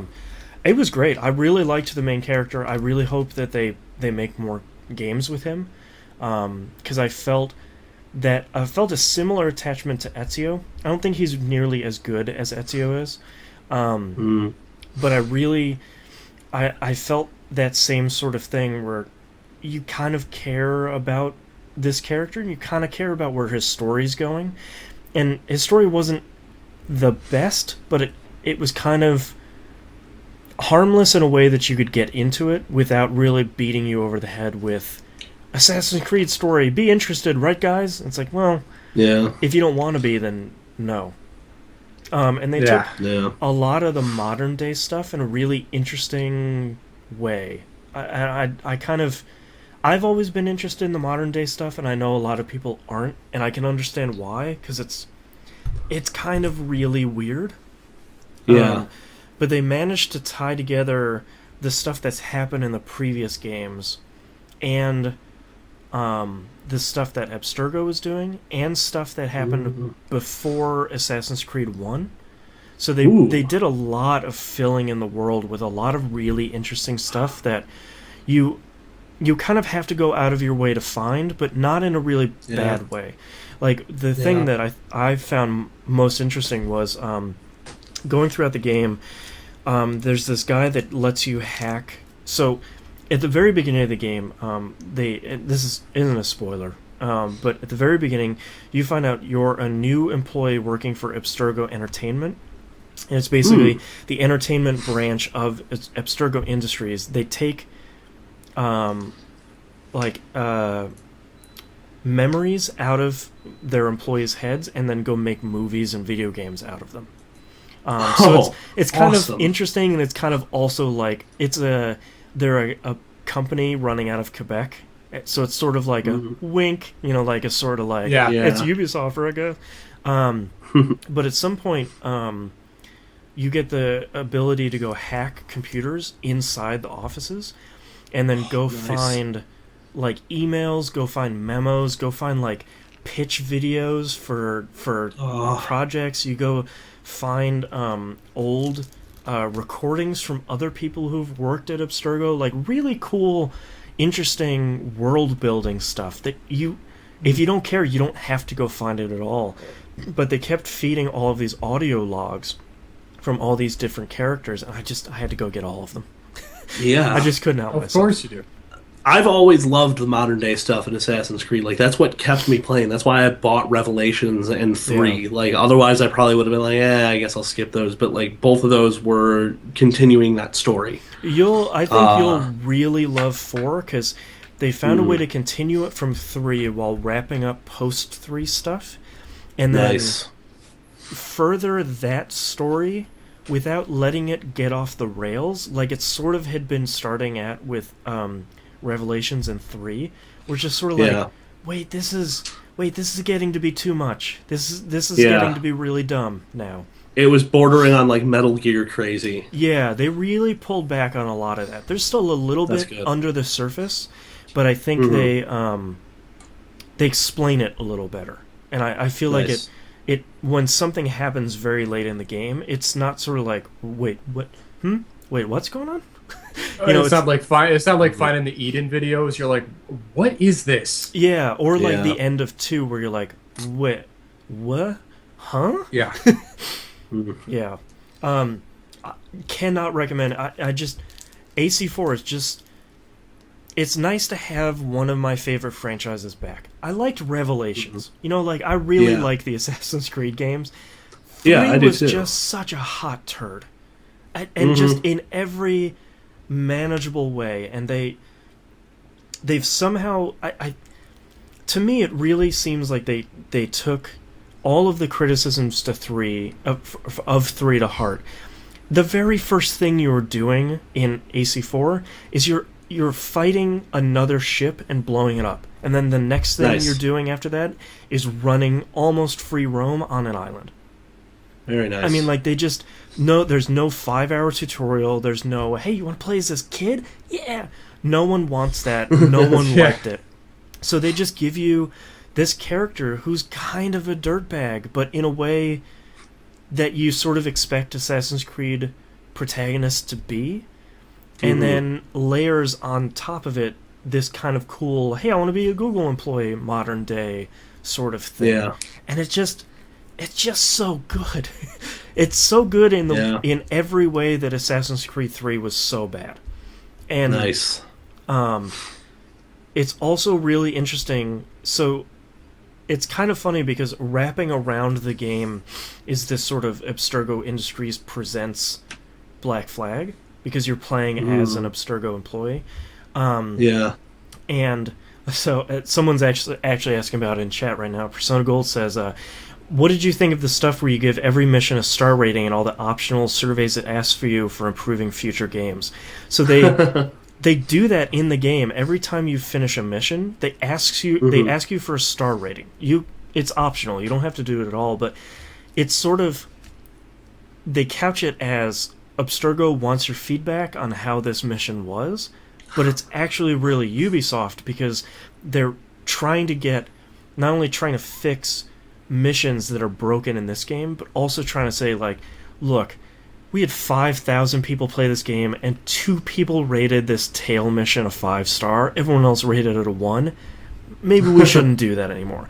And Yeah. Ubisoft has come out and said that they're actively looking at that stuff, and they're not only looking to rebalance AC4, but future Assassin's Creed games, where it's like, look, Very nice. people hated these missions. Let's just cut them. So I thought that was really cool, and I think it was really smart that they wrapped it into the world by saying, like, Abstergo cares about your feedback. Rate it 1 out of 5 stars. That's ingenious. It's little cool stuff like that. I can't recommend enough. Please, if it reminds me of Assassin's Creed 2 more than it reminded me of anything between Brotherhood and 4. Or if you liked Brotherhood, Nice. between Revelations and 4. I mean, it's not really the bad part. And I didn't think I'd say it after 3, but I kind of want to see another trilogy of this character. If they kind of find a good character, and really I just want to sail more. That's all. That's fun. Nice. I liked upgrading the ship and all that stuff. So that super great. Really, really, really loved it. Played more Lego Marvel Superheroes, and I platinumed that game because I have a problem. Nice. Yeah, Wow. you do. That is a Yeah. problem. That Oof. took me almost 40 hours. And I 100%ed that game, and I did everything in that game. That was good. I think in my time with it, I think the biggest thing that this 8th gen of platforms can offer us for the Lego games is a smooth frame rate. I don't really care if it's 60 or 30 or whatever. It's not a roller coaster ride like some of the 360 and PS3 ones were, where it's sort of like, Yeah. I played that for an hour. Why do I have a really bad headache? Yeah. Weird. That Star Wars games killed me sometimes. Yeah, sometimes it was just like, it's making me cool. That I feel like this I feel like Marvel Superheroes was the perfect balance between the Star Wars games, which were really good, and then the Harry Potter ones, which had achievements and trophies that were always kind of too dumb, where it's like, go kill this character as another character, and it's like, yeah, but I don't want to keep playing this level as other characters to make a joke not be funny. So a lot of them were things that you were going to kind of do throughout the game anyway. I really had a great time with it. I liked all of the levels.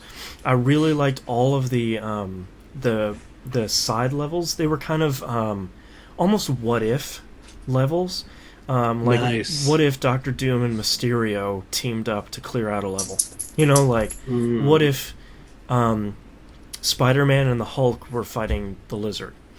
You know, like, it just kind of cool. That's not a good day for the Lizard. No.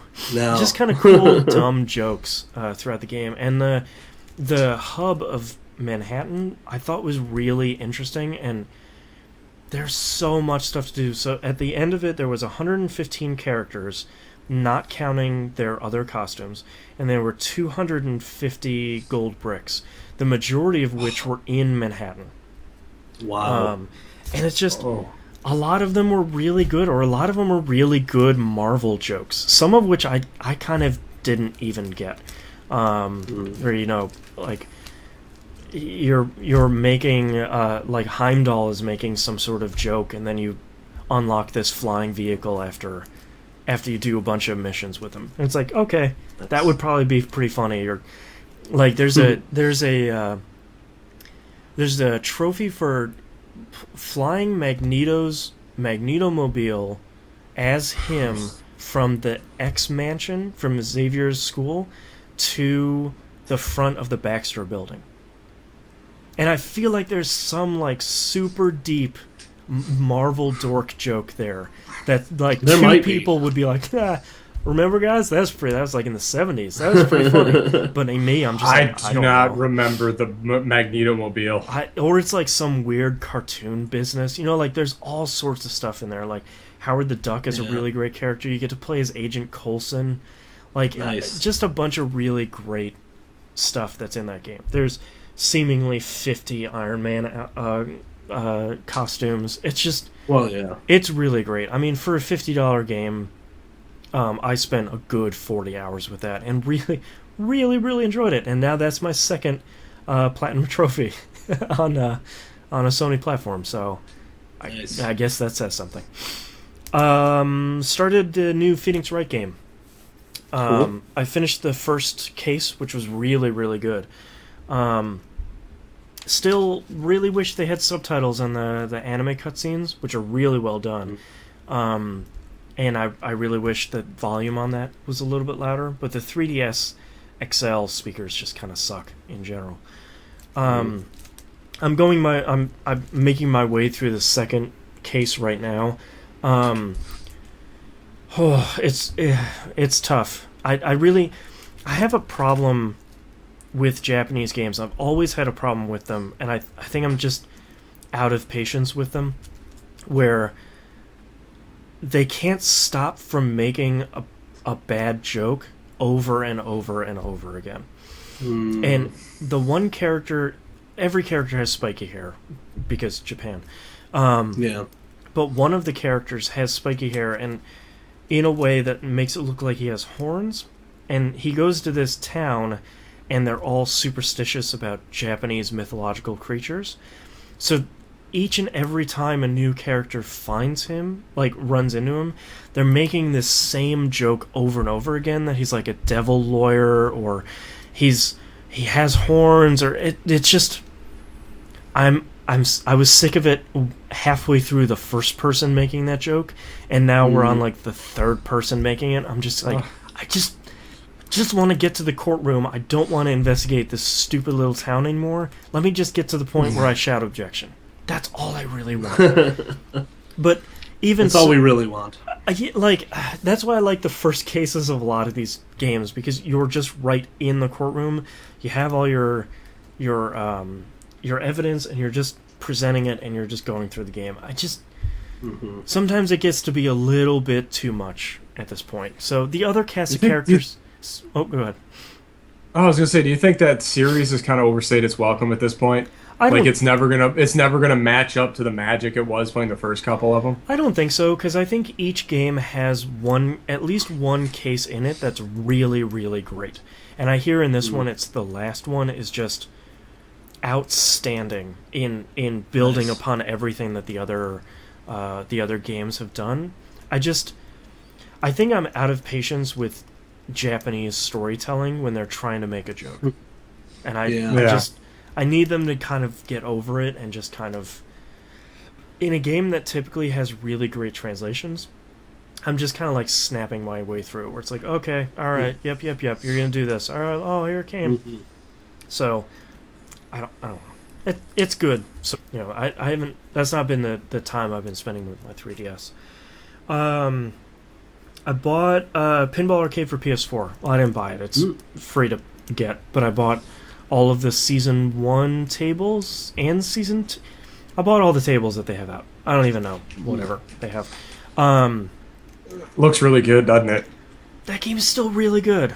I played it at the demo machine at Best Buy, and I'm like, oh. Yeah, if anybody is really interested in what we were talking about for seemingly about 15 years with Pinball Arcade, with Williams' arcade collection, this is that same company using the same engine and those same tables, because it has basically all of the tables that were in that collection, and then Bally and all the other companies.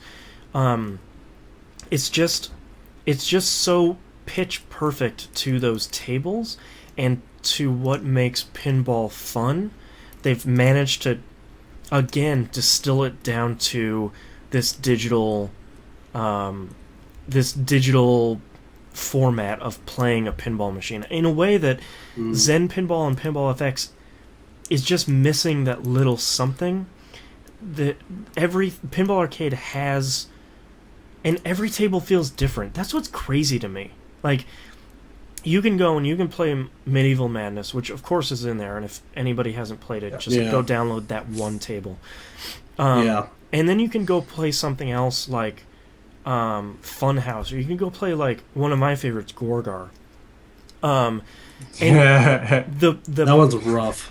That one is rough. The table feels different.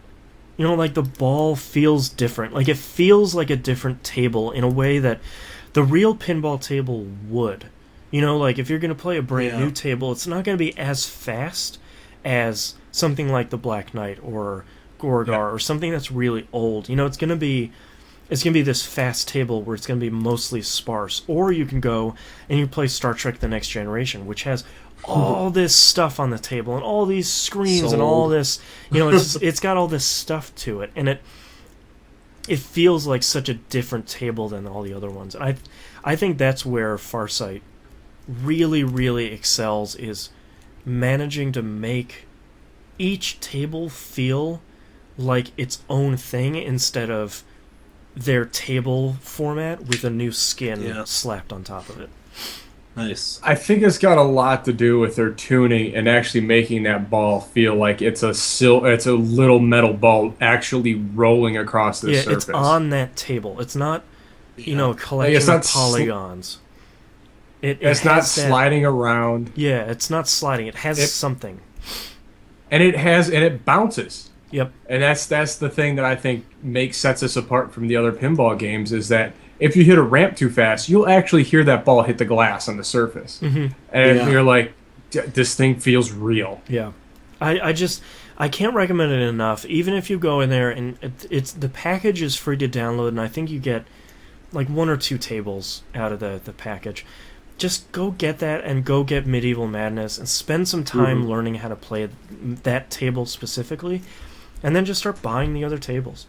I mean, we were upset for the longest time that Williams' collection was was so hard to find and so hard to Yeah. get, and they just made it downloadable. It's on 360, PS3, PS4, Vita, iOS. It's really great on an iPad because you can just hold it vertically like that for the table. I mean, it's on virtually everything you would want it on, and it's just it's so good. It's free. How can you go wrong? I finished Zelda: A Link Between Worlds. I basically was one dungeon in and then sat down for 2 days and finished that. Nice. That's in my top 3 or 4 Zelda games now out of the entire franchise. What I would have been happy with them making A Link to the Past 2, but that's not really what they did. It's still that same world, and it's still that same music remixed, and it still seems to be that same Link, but it still has like Light World and Dark World, but they really made a change, which I'm kind of still not 100% sold on, but I enjoyed it in this game with being able to rent and then purchase any items you want at any time. It made exploring the world a little bit more important because you're not going to go into a dungeon and get the dash boots because they're not in there. You have to figure out a puzzle in the world to get the dash boots from a guy that's using them. Like you have to figure out a way to like get the jump on that character. And I thought it was really interesting because the Light World, there's only 3 dungeons, and then you get the Master Sword like normal. I mean, it's Link to the Past. Cool. But then when you get to the Dark World, there are, I think, 8 dungeons, something like that, and they just mark them on your map and just go do them. If you want to do this one first over that one, whatever. You want to do that one over there before that one, who cares? You can probably get to them. You have all of the tools at your disposal. And I really, really wish that they would have given you an option to not show which item you need in the dungeon outside of the dungeon. I know why they're doing that, because it's still, at its core, it's still a kid's game. But I still would have liked to have gone in the dungeon and be like, wait, I could probably use bomb. Oh, okay, all right, I'm going to use these 2 items in this dungeon. I kind of would have liked... I know there's another mode called Hero Mode where basically enemies do like 5 times as much damage right out of the gate. But I'd sort of like an adult, like a grown-up mode or something where it's like, hey, are you over the age of 15 and you've played a Zelda game before? Alright, we're going to pull out some of these obvious things. And we're not going to remind you every time you pick up a silver rupee that it's 100 rupees. Because I know that. It's a Zelda game. But I really liked being able to go in. There was one dungeon specifically where I got halfway through and I was just like, you know what? I got all these rooms and I don't really understand what I'm supposed to do to puzzle my way out of this room. I'm going to go out and I'm going to try and do another dungeon and then come back to that one later. And then I did like 2 other dungeons and there was a puzzle solution in one of them that helped me get through the room in the other one, because I was like, oh nice, right, I needed to drag these statues onto these things. Okay, cool. So I'm going to go back to that dungeon, do that, and then finish that one up, and then that dungeon taught me something to go in the other one. So it was kind of, even though you had all these dungeons available, and even though you had all the weapons and all the items, it was really kind of neat to see that there was still even a little bit of a progression. If you couldn't figure out the puzzle right away, it's still sort of like, well, you can come back later and then, go off and do some other, or just explore a world and find some stuff. The story, which is typically the weakest part of a Zelda game, took some interesting turns. I really, really liked the ending of it, which is usually the weakest part of a Zelda game. The final boss battle was really good. And really kind of a puzzle in the way that some Zelda bosses haven't been. And It was really good. It's up there with, you know, some of my favorites, like A Link to the Past, Link's Awakening. You know, it's one of those Zelda games. P-Flux in chat said I've never played a Zelda game. This would be one of them to start with. This would be the ones where you don't have to quantify it. You know, like, you don't have to say, all right, it's a Zelda game, but, you know, you haven't played these other ones, so I don't know. Or, yeah, it's a really good game, but it's really old. Or, yeah, it has the water temple in it, so, you know, just look up and walk through for that. You know, like, it's a good, solid Zelda game that does a really good job of not slapping on the training wheels, and just, like, you don't even start off with a wooden sword at the beginning, like some of the bad Zelda games. You just, 30 minutes in, you get a sword, and then they just turn you loose in the world, say, here's the things you need to do. Oh, look, there's Dark World. Here's the things you need to do. Figure it out. So, and the only thing that I think was kind of unfortunate is the layout of the dungeons is really good, and they were really interesting, but the individual designs of the dungeons were kind of poor. They mostly looked like palette swaps, where it's like, oh, this one's orange, this one's blue, this one's green. One dungeon, the Thieves' Hideout, was really cool. It had this sort of top-down look where you could see multiple floors from going above them. But that was really the only one that you can sort of write home about. So I don't know. That's kind of a really minor complaint about it, and just another game I really wish I would have played before we did our top 10, because that would have been really, really high on my list too. It's just a solid Zelda game that gives you everything that I need out of a good Zelda game, without the training wheels, and paying homage to A Link to the Past, which is, I think, my favorite one, but without making a direct sequel to it, where it's like, hey, we're going back in this dungeon, right, guys? And it looks a little better. You know, they had the sort of notes from it, but they kind of changed the melody around it and made a really, really great game. All right, wow, I still have a lot of games there. Okay. Dragon's Crown. Played more of that. Still trying to do some more of the last trophies I have every once in a while. They just patched it to add a new difficulty, which I think they called Impossible. And the max level before was 99. The max level now is 255. They also added a new randomized dungeon, which is truly random this time for that difficulty. Also really interesting is all of the enemies in the regular levels in that game on the highest difficulty are all level 255. Just right off the bat. So that game on that difficulty is virtually impossible. So that's probably really great for people who really want a near infinite challenge out of that game. More so, really great to see Vanillaware still working on this game. Like, they came out with a whole new difficulty with a whole new dungeon that's really random. Like, nice. Most companies, especially most Japanese companies, release a game and they're like, whatever, we're working on the next one. Yeah. That's out in the world. Yeah, but they keep patching it with really, really cool stuff. So I have to really give them a lot of credit for, especially with how much yang people were talking about that game. They could have been like, well, you know what? Everyone's going to be pissy about this? Fine. We're not going to do anything about it. Whatever. Yeah.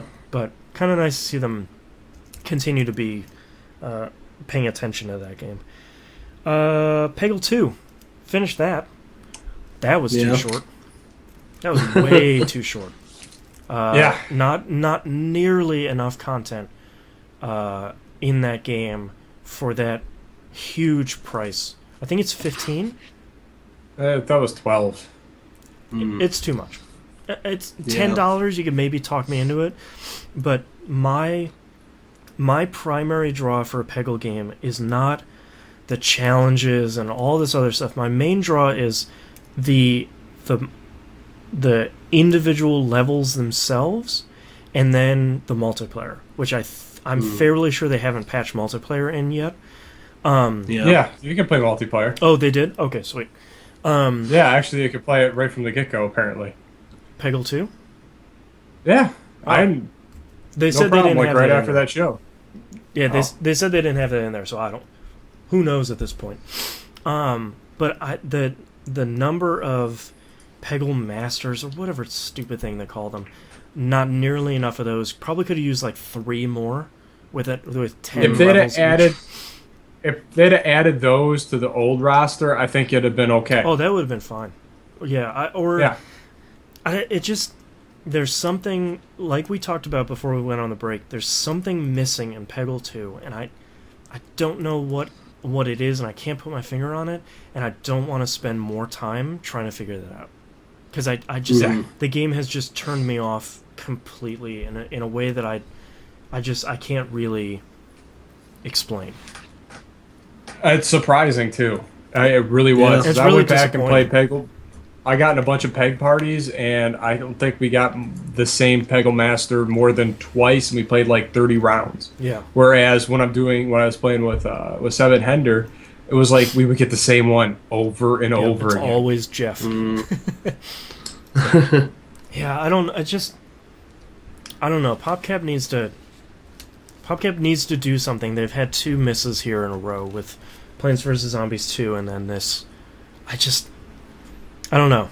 Something missing still. Also on the Xbox One, I bought downloadable game Max: The Curse of Brotherhood. Okay. Not initially realizing that this is the sequel to Max and the Magic Marker, but never got around to playing that game. So sweet. Yeah. Really, it is immediately and obviously all the way a kid's game. It is 100% a kid's platformer. But I really, every once in a while, I really like playing kind of a simple, creative, straightforward platforming game. Yeah. Because there's just something about coming up to a kind of a simple puzzle and being like, all right, I got this.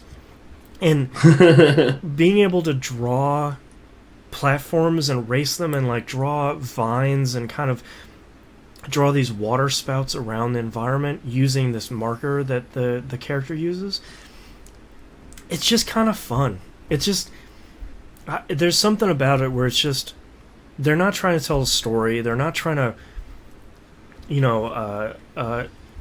they're not trying to have these characters emote, it's not this big thing. It's just a fun, straightforward, simple platformer, and I kind of like that, and I respect that. And it's just good, simple fun.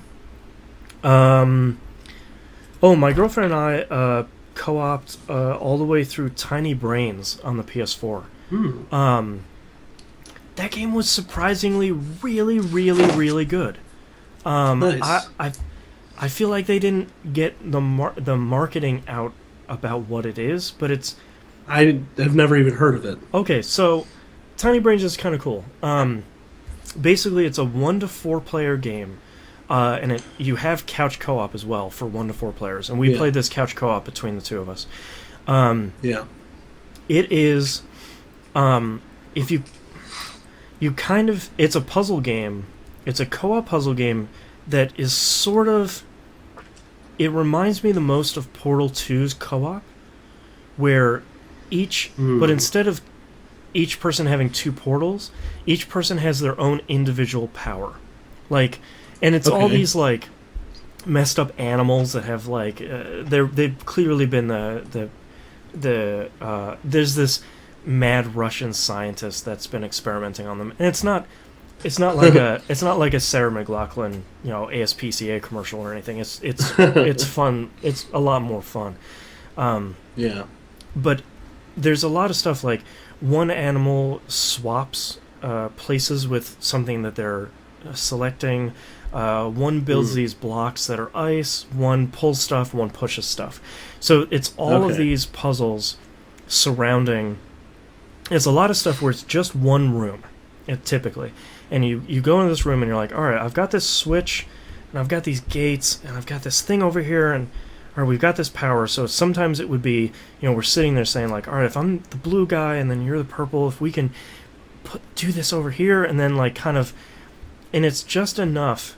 Each puzzle is contained, and then just enough to kind of make you feel dumb, have that dumb to smart kind of progression where you're like, I don't know how we would ever do this, and then through experimenting with it, you're like, oh, okay, I got it. We do this, and then do this, and then when that happens, all right, we do this. And playing it co-op with the same person in this room, I think it would lose something if you played it over the internet. I think having the other person in the same room to collaborate with, I think is really important. Yeah. But I think it was just enough game and just challenging enough, and there were just enough kind of really hard sections where like you would have this tube that has glass that's breaking as you move over it, and you have to roll this ball all the way up this giant tube, and you're sort of having to figure out, okay, if I push and then pull and then swap with it, and then we go up here, and then like it's this frantic sort of I can't recommend, if you have a PS4, and download the demo and play it with someone else if you have them there. I mean, of course, there's a bunch of caveats, like you have to have a PS4 and 2 controllers, and you know, it's sort of the wrong time for this game to come out. But we had a really great time. I think it's $15, and I think we had a really great time spending, I think all told, maybe 5 or 6 hours throughout the entirety of this, and it's just a really great co-op without being competitive game that we kind of don't get that often. And then it's kind of funny enough without being annoying, and then there's enough environments in the world and there's enough stuff that's going on that it kept it interesting throughout the entire time, but not throwing enough stuff at you, and it never really outstayed its welcome. It's very cool. Really, really cool and really, really great. I highly recommend downloading the demo. We were just sort of looking for something to play together over the break, and she stumbled upon it in the PlayStation Store, and and then there's a whole bunch of other modes that we didn't even touch yet. But that's super great. I can't recommend it enough. So Tiny Brains, 2 thumbs up from both of us. Cool. 4 thumbs up total. All right, I have a couple more. Okay, I played a game on Steam, and I played it before it was on sale, and I think it's been getting some traction here ever since it was on sale during the end of the sale. This game is going to take a little bit of explaining because on the surface it is exactly the opposite of a game that any of us would want to play. So the game is called Long Live the Queen, and what it is it's going to sound really dumb, but you're a 14-year-old girl that is training to become a queen. But that is only the thinnest reason why the game exists. What the game really is basically a choose-your-own-adventure game where you get to train your stats throughout the game. So nice. It has the great choose-your-own-adventure thing where it's like, well, what do you want to do today? Or you've been giving this opportunity. What do you want to do? And typically they end in your horrific death. Really? Almost all of them. There's like 12 different ways to die in this game. Like almost immediately, someone's going to stab you to death. I mean, pretty quickly. Or, hey, you made the wrong choice in this thing. Archers on the side of the road ambushed you, and you are full of arrows now. Or my favorite one, you ate poison chocolate. That's one of the best ones. That's the worst. But at every one of these decision trees, where every time an event happens, it's always doing checks in the background for all of your skills. And they sound like kind of dumb skills, where it's like court manners, or I learned history for the world, or I did, I learned magical lore. But where it gets even more interesting is where it sort of starts becoming like a roguelike, because Every week, you get to choose what you want to learn at the beginning, at the first part of the day and the second part of the day. And it increases your skills over that entire week. And then how you learn those are affected by what your mood is. So at the end of every week, you get to go out and do something in the castle that changes that mood. And it very quickly becomes... you're playing and you say you're presented with like 4 options. It's like, okay, well, I'll choose this option, and it leads you down a path that maybe your build of your character wasn't ready for, so you die. So you're like, okay, well, okay, all right, I'm gonna start that back over. Okay, in this week, if I do this, and then eventually it becomes, all right, pull out a notebook, and it's like, all right, week 2, I do this, and then I do this, and then I do that. But I've got to get this skill up, and I have to train swords, so at the end I can do that. Okay, cool. Oh, wait, I died horrifically again.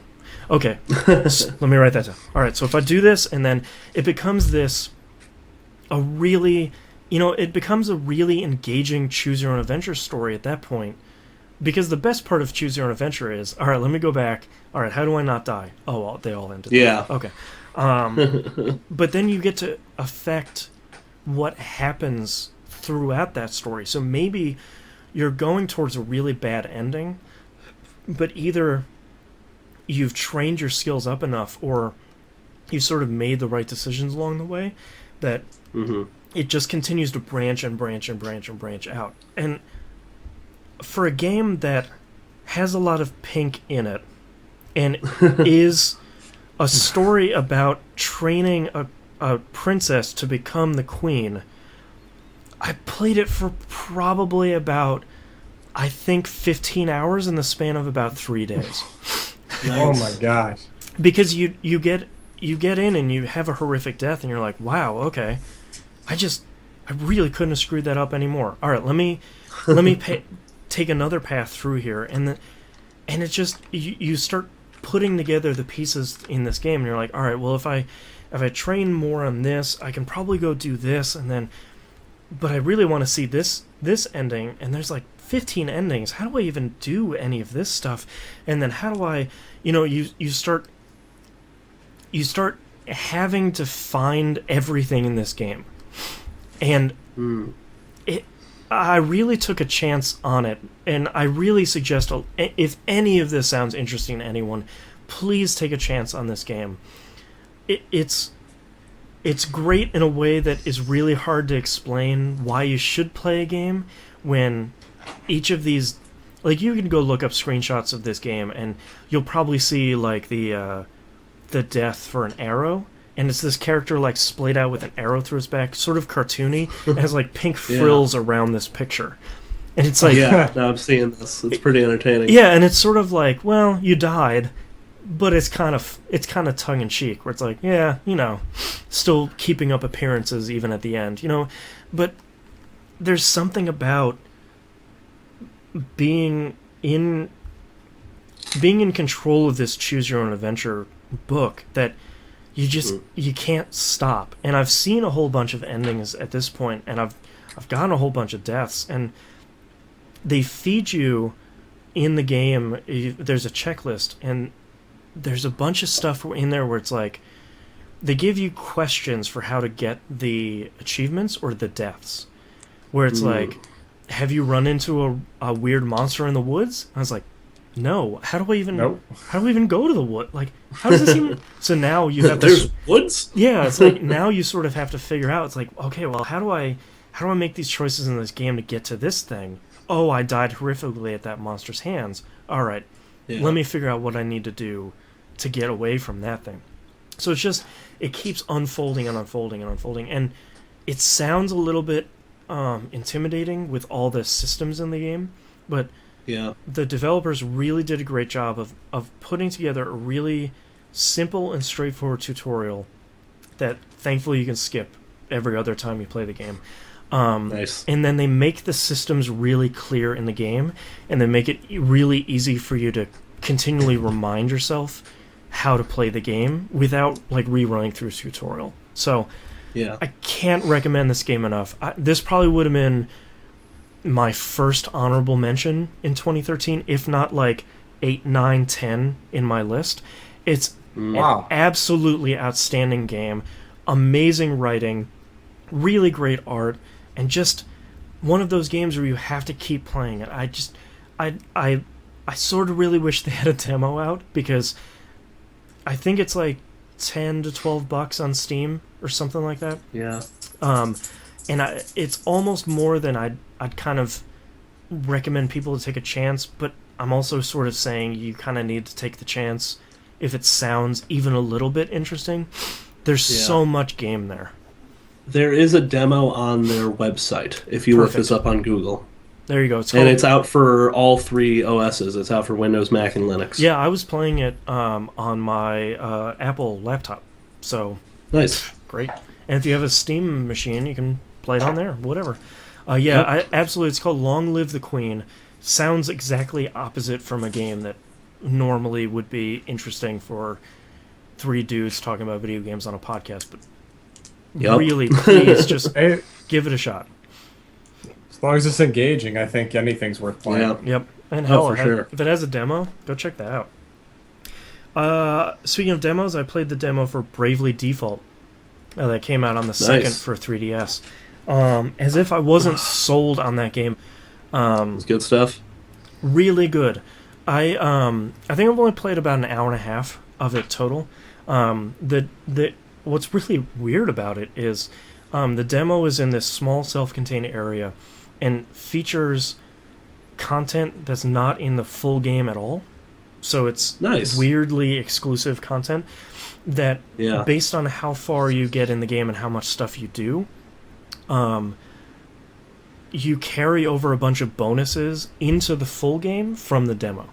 So I've already unlocked like a bunch of, like stat boosting equipment or items or something that I'm already going to carry over into the full game, just by starting up the game. It's not a Final Fantasy game, but it's kind of the Final Fantasy game that series needs right now, in that it's a lot like Final Fantasy 3 and 5, which are some of my favorite ones, where it's primarily focused on the job system. It's primarily focused on mixing and matching benefits from multiple jobs and leveling up those jobs and all that stuff. And then above and beyond that, it introduces this really interesting risk-reward system for inside the battle. And now the title of the game makes sense, because there's 2 systems. One is called Brave and one is called Default. Basically, by picking Default, they call them BP, which I think is battle points. You basically not only guard, but you add 1 to your BP. So you don't do anything that turn, but next turn you're going to have 2 BP, so you can do 2 things in that turn. And you can bank up to, I think, 4 or 5 in the game. And then there are other benefits by defaulting, but it's a little bit too much minutia to go in here. But then on the other side, they have the Brave system, where you can do basically the opposite, where you're queuing up multiple turns all at once to sort of spit out in one turn. But then your character can't do anything until it regens those BP. So you're going to negative battle points. So like if you really just need to beat the crap out of a bunch of enemies right all at once, like in your first turn, Brave 3 times, you have 4 turns all at once, but then they have to re-bank those BP to get back to where they can do anything. And they're sort of left a little bit open. So it's just really cool, and the enemies can do that too. So boss battles become like the enemies, I'm running into a boss right now where they can wind up for this big attack.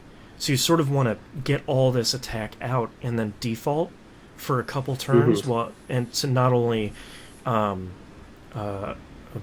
guard against the attack that's coming up, but also so that after that you can spend all those points all at once while the enemy's guard is down. So it's this cool back and forth risk reward sort of thing that makes it a lot more interesting than I'm gonna keep tapping A and then we're gonna keep slashing each other, because it's the very classic four heroes on one side, a number of enemies on the other side, and it's very much the old school Final Fantasy, but layering on this stuff and then layering on a really interesting job system kind of brings that forward a little bit and makes it a lot more modern. And then right off the bat, they have this really cool Breath of Fire style thing where you are rebuilding this town and taking townspeople that are good at certain things and having them clear out the town and run shops, and taking your friends that you've street passed and putting them to work in the town. Like there seems like there's an incredible amount of stuff in this game, and all of it seems really great, and all of it, I cannot wait. It comes out in a month, and Europe has had it for like 2 months now, and Japan has had it for like a year and a half, and I need it so bad. Nice. I decided yesterday to hook my PS3 back up and play Kingdom Hearts 1.5 HD Remix. Those last three words are kind of interchangeable because I don't know which one is which. Kingdom Hearts 1 is kind of rough. I really love Kingdom Hearts 2, but 1 is kind of an old PS2 game. They did a lot to make it look really great, and they added a lot of story stuff to it. There's a lot of additional cutscenes. It just sometimes makes me want to shoot myself in the face. Yeah, that's how I felt about it when it came out. Yeah, like I forgot that there's that Pinocchio level inside Monstro, and as soon as I got in there, I was like, all right, I'm pulling up a FAQ, and I'm just following exactly what it wants me to do. I'm not getting lost in this stupid maze again. I got lost, of course. And of course, I'm at Atlantica right now, which has to be one of the most obtuse things that a game has done in a long time, which is you get this whole big open area that you can go around in a circle, and basically you need to clear out all the enemies in this area and then wait for a dolphin to show up so you can jump on him and then go to another area that you can't swim to yourself. But nothing the game tells you about that. Nothing tells you when you've cleaned out everything. Like, it's just it's still frustrating. It's still a really good game, and Kingdom Hearts 2 is obviously much better. But I really wish they would have just fixed a couple of little things in this game instead of making it look better or making it sound better, all that stuff. Because it could be a really great game if they would just kind of brushed away a lot of the BS in it, or at least say, like, these many enemies are left until the dolphin shows up. That would have been great. Thanks. But no one really has a good track record of remastering and fixing games, really. Right. Yeah. Well, it just seems like, you love the game for all its faults, right? Yeah, just, you get to play the game again, right? It's like, well, yeah, but you could sort of fix it up a little bit. And I mean, the package itself is really interesting because it's Kingdom Hearts 1.5 Final Mix, which we never got here in the US, so it's got all that extra stuff. Kingdom Hearts Chain of Memories, the 3D one that they now have in HD. So that bridges the story gap between 1 and 2. And then Kingdom Hearts 358 over 2 days. They took all the cutscene stuff from, I think that was on the 3DS. They took all the cutscene stuff in that and did like a total HD version of it and turned it into like a 3.5 hour movie. So you don't have to play that game anymore. You just go ahead and watch that movie, and they broke it into sort of chapters. So the package itself is really interesting, and they're doing the same thing for 2 in 2.5 that's coming out later this year in Japan, which will be great, and I'll probably pick that up and play that too. But I get really disappointed when companies don't take the time to go in and kind of smooth the edges, because Kingdom Hearts is how many years old now? 10? Maybe more than that. It's pretty long in the tooth now, and they could do a lot to, fix the menus. They could do a lot to fix, some of the streamlining the gameplay and stuff like that. Bring some stuff in from from 2 that made that experience really great. But instead, they just kind of Yeah. turned up the resolution and called it a day. So Yeah, that is 12 years old. It came out in 2002. Yeah. man, Yeah. I'm sure sliders didn't exist then either. yeah. Yeah. And the last game I played a little bit of, I think I played some of it while we were on break, is Starbound. Oh, nice. I never got into Terraria because I feel like did I talk about Starbound? I sort of feel like I did. Yeah, I think you did on one episode, just like a little bit. Yeah, I haven't really Yeah. played much since then, but they've put a lot more into it as they've been patching it. I think the mod community has been pretty strong lately, and I think you can finally outfit your ship now, which Nice. to me was the thing that if I was in their shoes, I don't necessarily think I would have shipped it as an alpha without updating your ship, because a lot of people were kind of making bases on these planets, and I feel like that's not the game I want to play in Starbound. Like, I want this roaming juggernaut flying through the stars that I have made based on how I've expanded stuff, the stuff that I've collected from the planets. I want to continually expand my ship. Like, that's this game that I want to be. You know, I don't want it to be You Terraria. want the mothership. Yeah, exactly. Yeah. Like, I don't want it to be Terraria plus you get to go between planets, right, guys? You know, You Yeah. just want a giant space boomerang. yeah, that's kind of all I want. And it seems like they're getting closer to it. I think as they get closer to that, I think I'll get back into it more. But as it stands right now, it's there, but it's kind of I'm waiting until it gets closer to release, I think. Yeah. But that's all the games I've had, and my voice is already starting to go out. So let's take a break. Yeah. All right.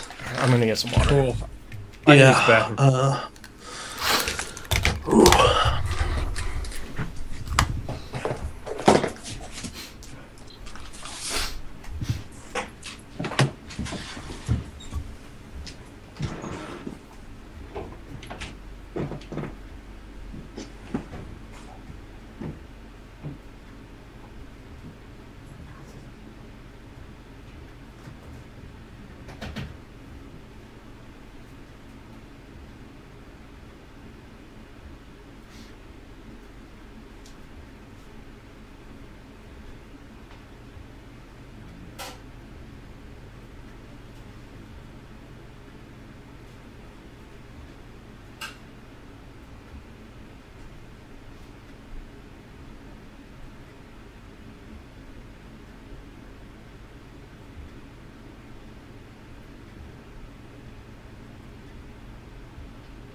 Yo.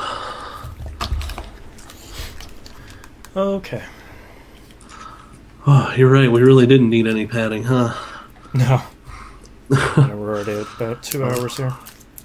Yeah. How many questions do we have? You got somewhere to... Yeah, we got to be somewhere around 6:30. Okay. So I just want Let me to look. gauge. We have a bunch, but we can hold off more until next week. Okay. What emails? Since we're almost gonna cross the 2:30 or 2 hours and 30 seconds, whatever. Yeah. Mark. Actually, maybe we just skip emails altogether this week. And do like a mailbag next week. Yeah, just like a massive mailbag next week. Yeah. Yeah, let's just do that. Yeah, because it's really close, but like the snow is just so bad here. I don't know how well they've plowed or anything. Well, So. and my voice is already kind of blown out as it is, so. Yeah. Sometimes we'll get on an email and be like, oh, that was an hour later. Okay. Next email. For sure. Yeah, we're still. According to the radar, we've got nothing but rain. Man. Oh man. But Man, if that follows the up other with half of cold, this, that could be even worse. Yeah. well, I mean, look at the split. Wow. Yeah. That's pretty crazy.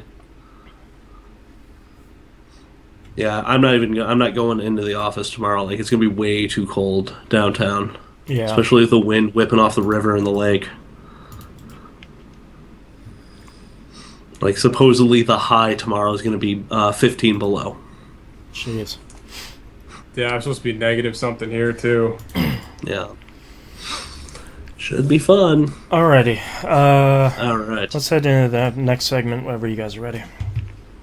All right, you guys ready? All right. Yep. Ready. All right, ready in 3, 2, 1. Welcome back, everybody. We got releases this week for the week of January 6th, 2014. Metal Gear Rising: Revengeance for the PC. Yay. Sweet. That comes Pick out it on up the if you haven't played it. It's 9th, I believe. Yeah, I think it did come out around then. It's on Steam. We Yay. Fit.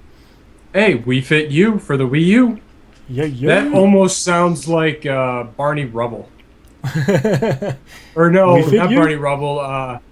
Yogi Bear. Yeah. Boo boo. We Fit You for the Wii U. All right, let's move on to news stories here. Not a lot going on since the industry is still kind of waking up here, but Q Yeah. Games makes double their profits on Pixel Junk Eden in 8 hours during the Steam What? sale. Oh, that's Um, crazy. This is interesting because I know we've always sort of worked,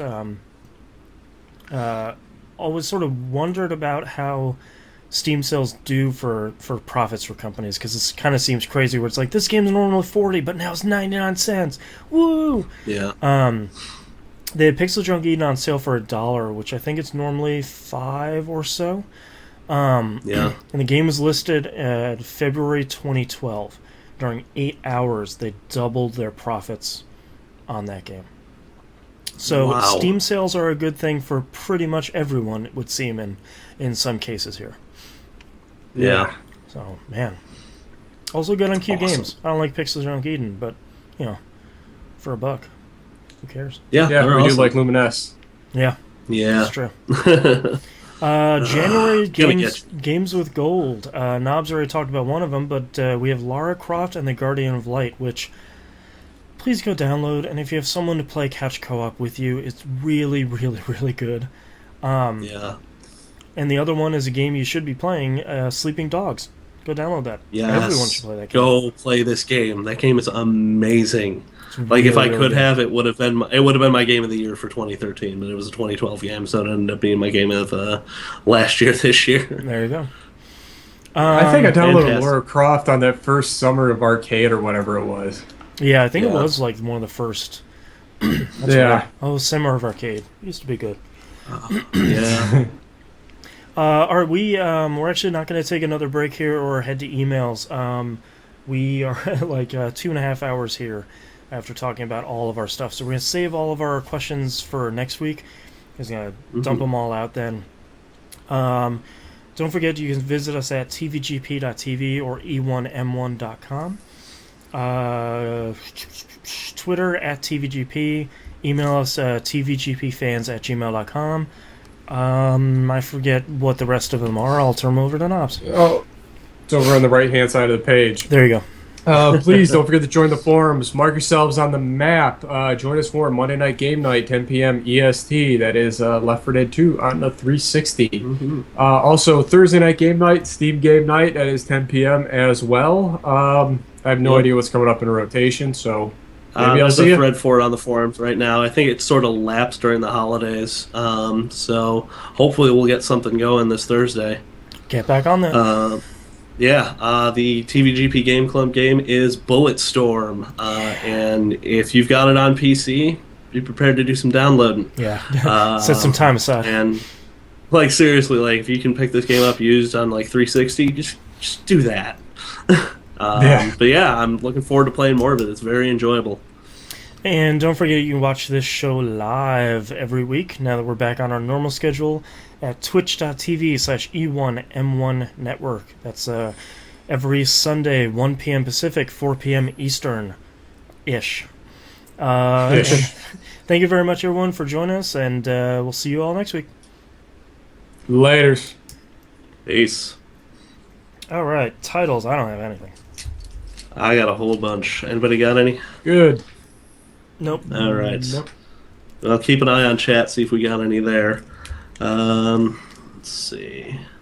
All right, so I have Soul Man Sighting, Pretty Good Yucks, Steady Downward Spiral, I Got Nothing But Time, All I Heard Was Charlie Brown, It's Not Like It's Vib Ribbon, Buggy, Mountain of Napalm, Beach Ball of Death, Very Generous Rate, really started using jazz hands, Tuned for Maximum Stupidity, Your Little Pirate Island, That's Not a Good Day for the Lizard, Magneto Mobile, Every Character Has Spiky Hair, That Was Too Short, 4 Thumbs Up, Someone's Going to Stab You to Death, Oh Wait, I Died Horrifically, A Game That Has a Lot of Pink in It, Giant Space Boomerang, and Hey Boo Boo, We Fit You. I wrote down I Got Nothing But Time. That's one of my favorites. I'm a big fan of that one. Yeah. That's kind of the only one that I think is a standout here this week. Yeah. Yeah, nothing really blew my doors off other than it was a bad day for the Lizard. It was a bad day for the Lizard. I'm kind of a fan of Tune for Maximum Stupidity, but I think the winner here is definitely I Got Nothing But Time. Or the Vib Ribbon, because just the name dropped that game again. That's true. The only podcast name-dropping Vib Ribbon. All right, starting in 3, 2, 1. This is That Video Game Podcast, episode 324 for January 6th, 2014. I Got Nothing But Time. High scores be slammed. 90 minutes apiece. Yeah. All right, thank you very much, everyone, for watching our live stream. We'll see you all next week. Bye.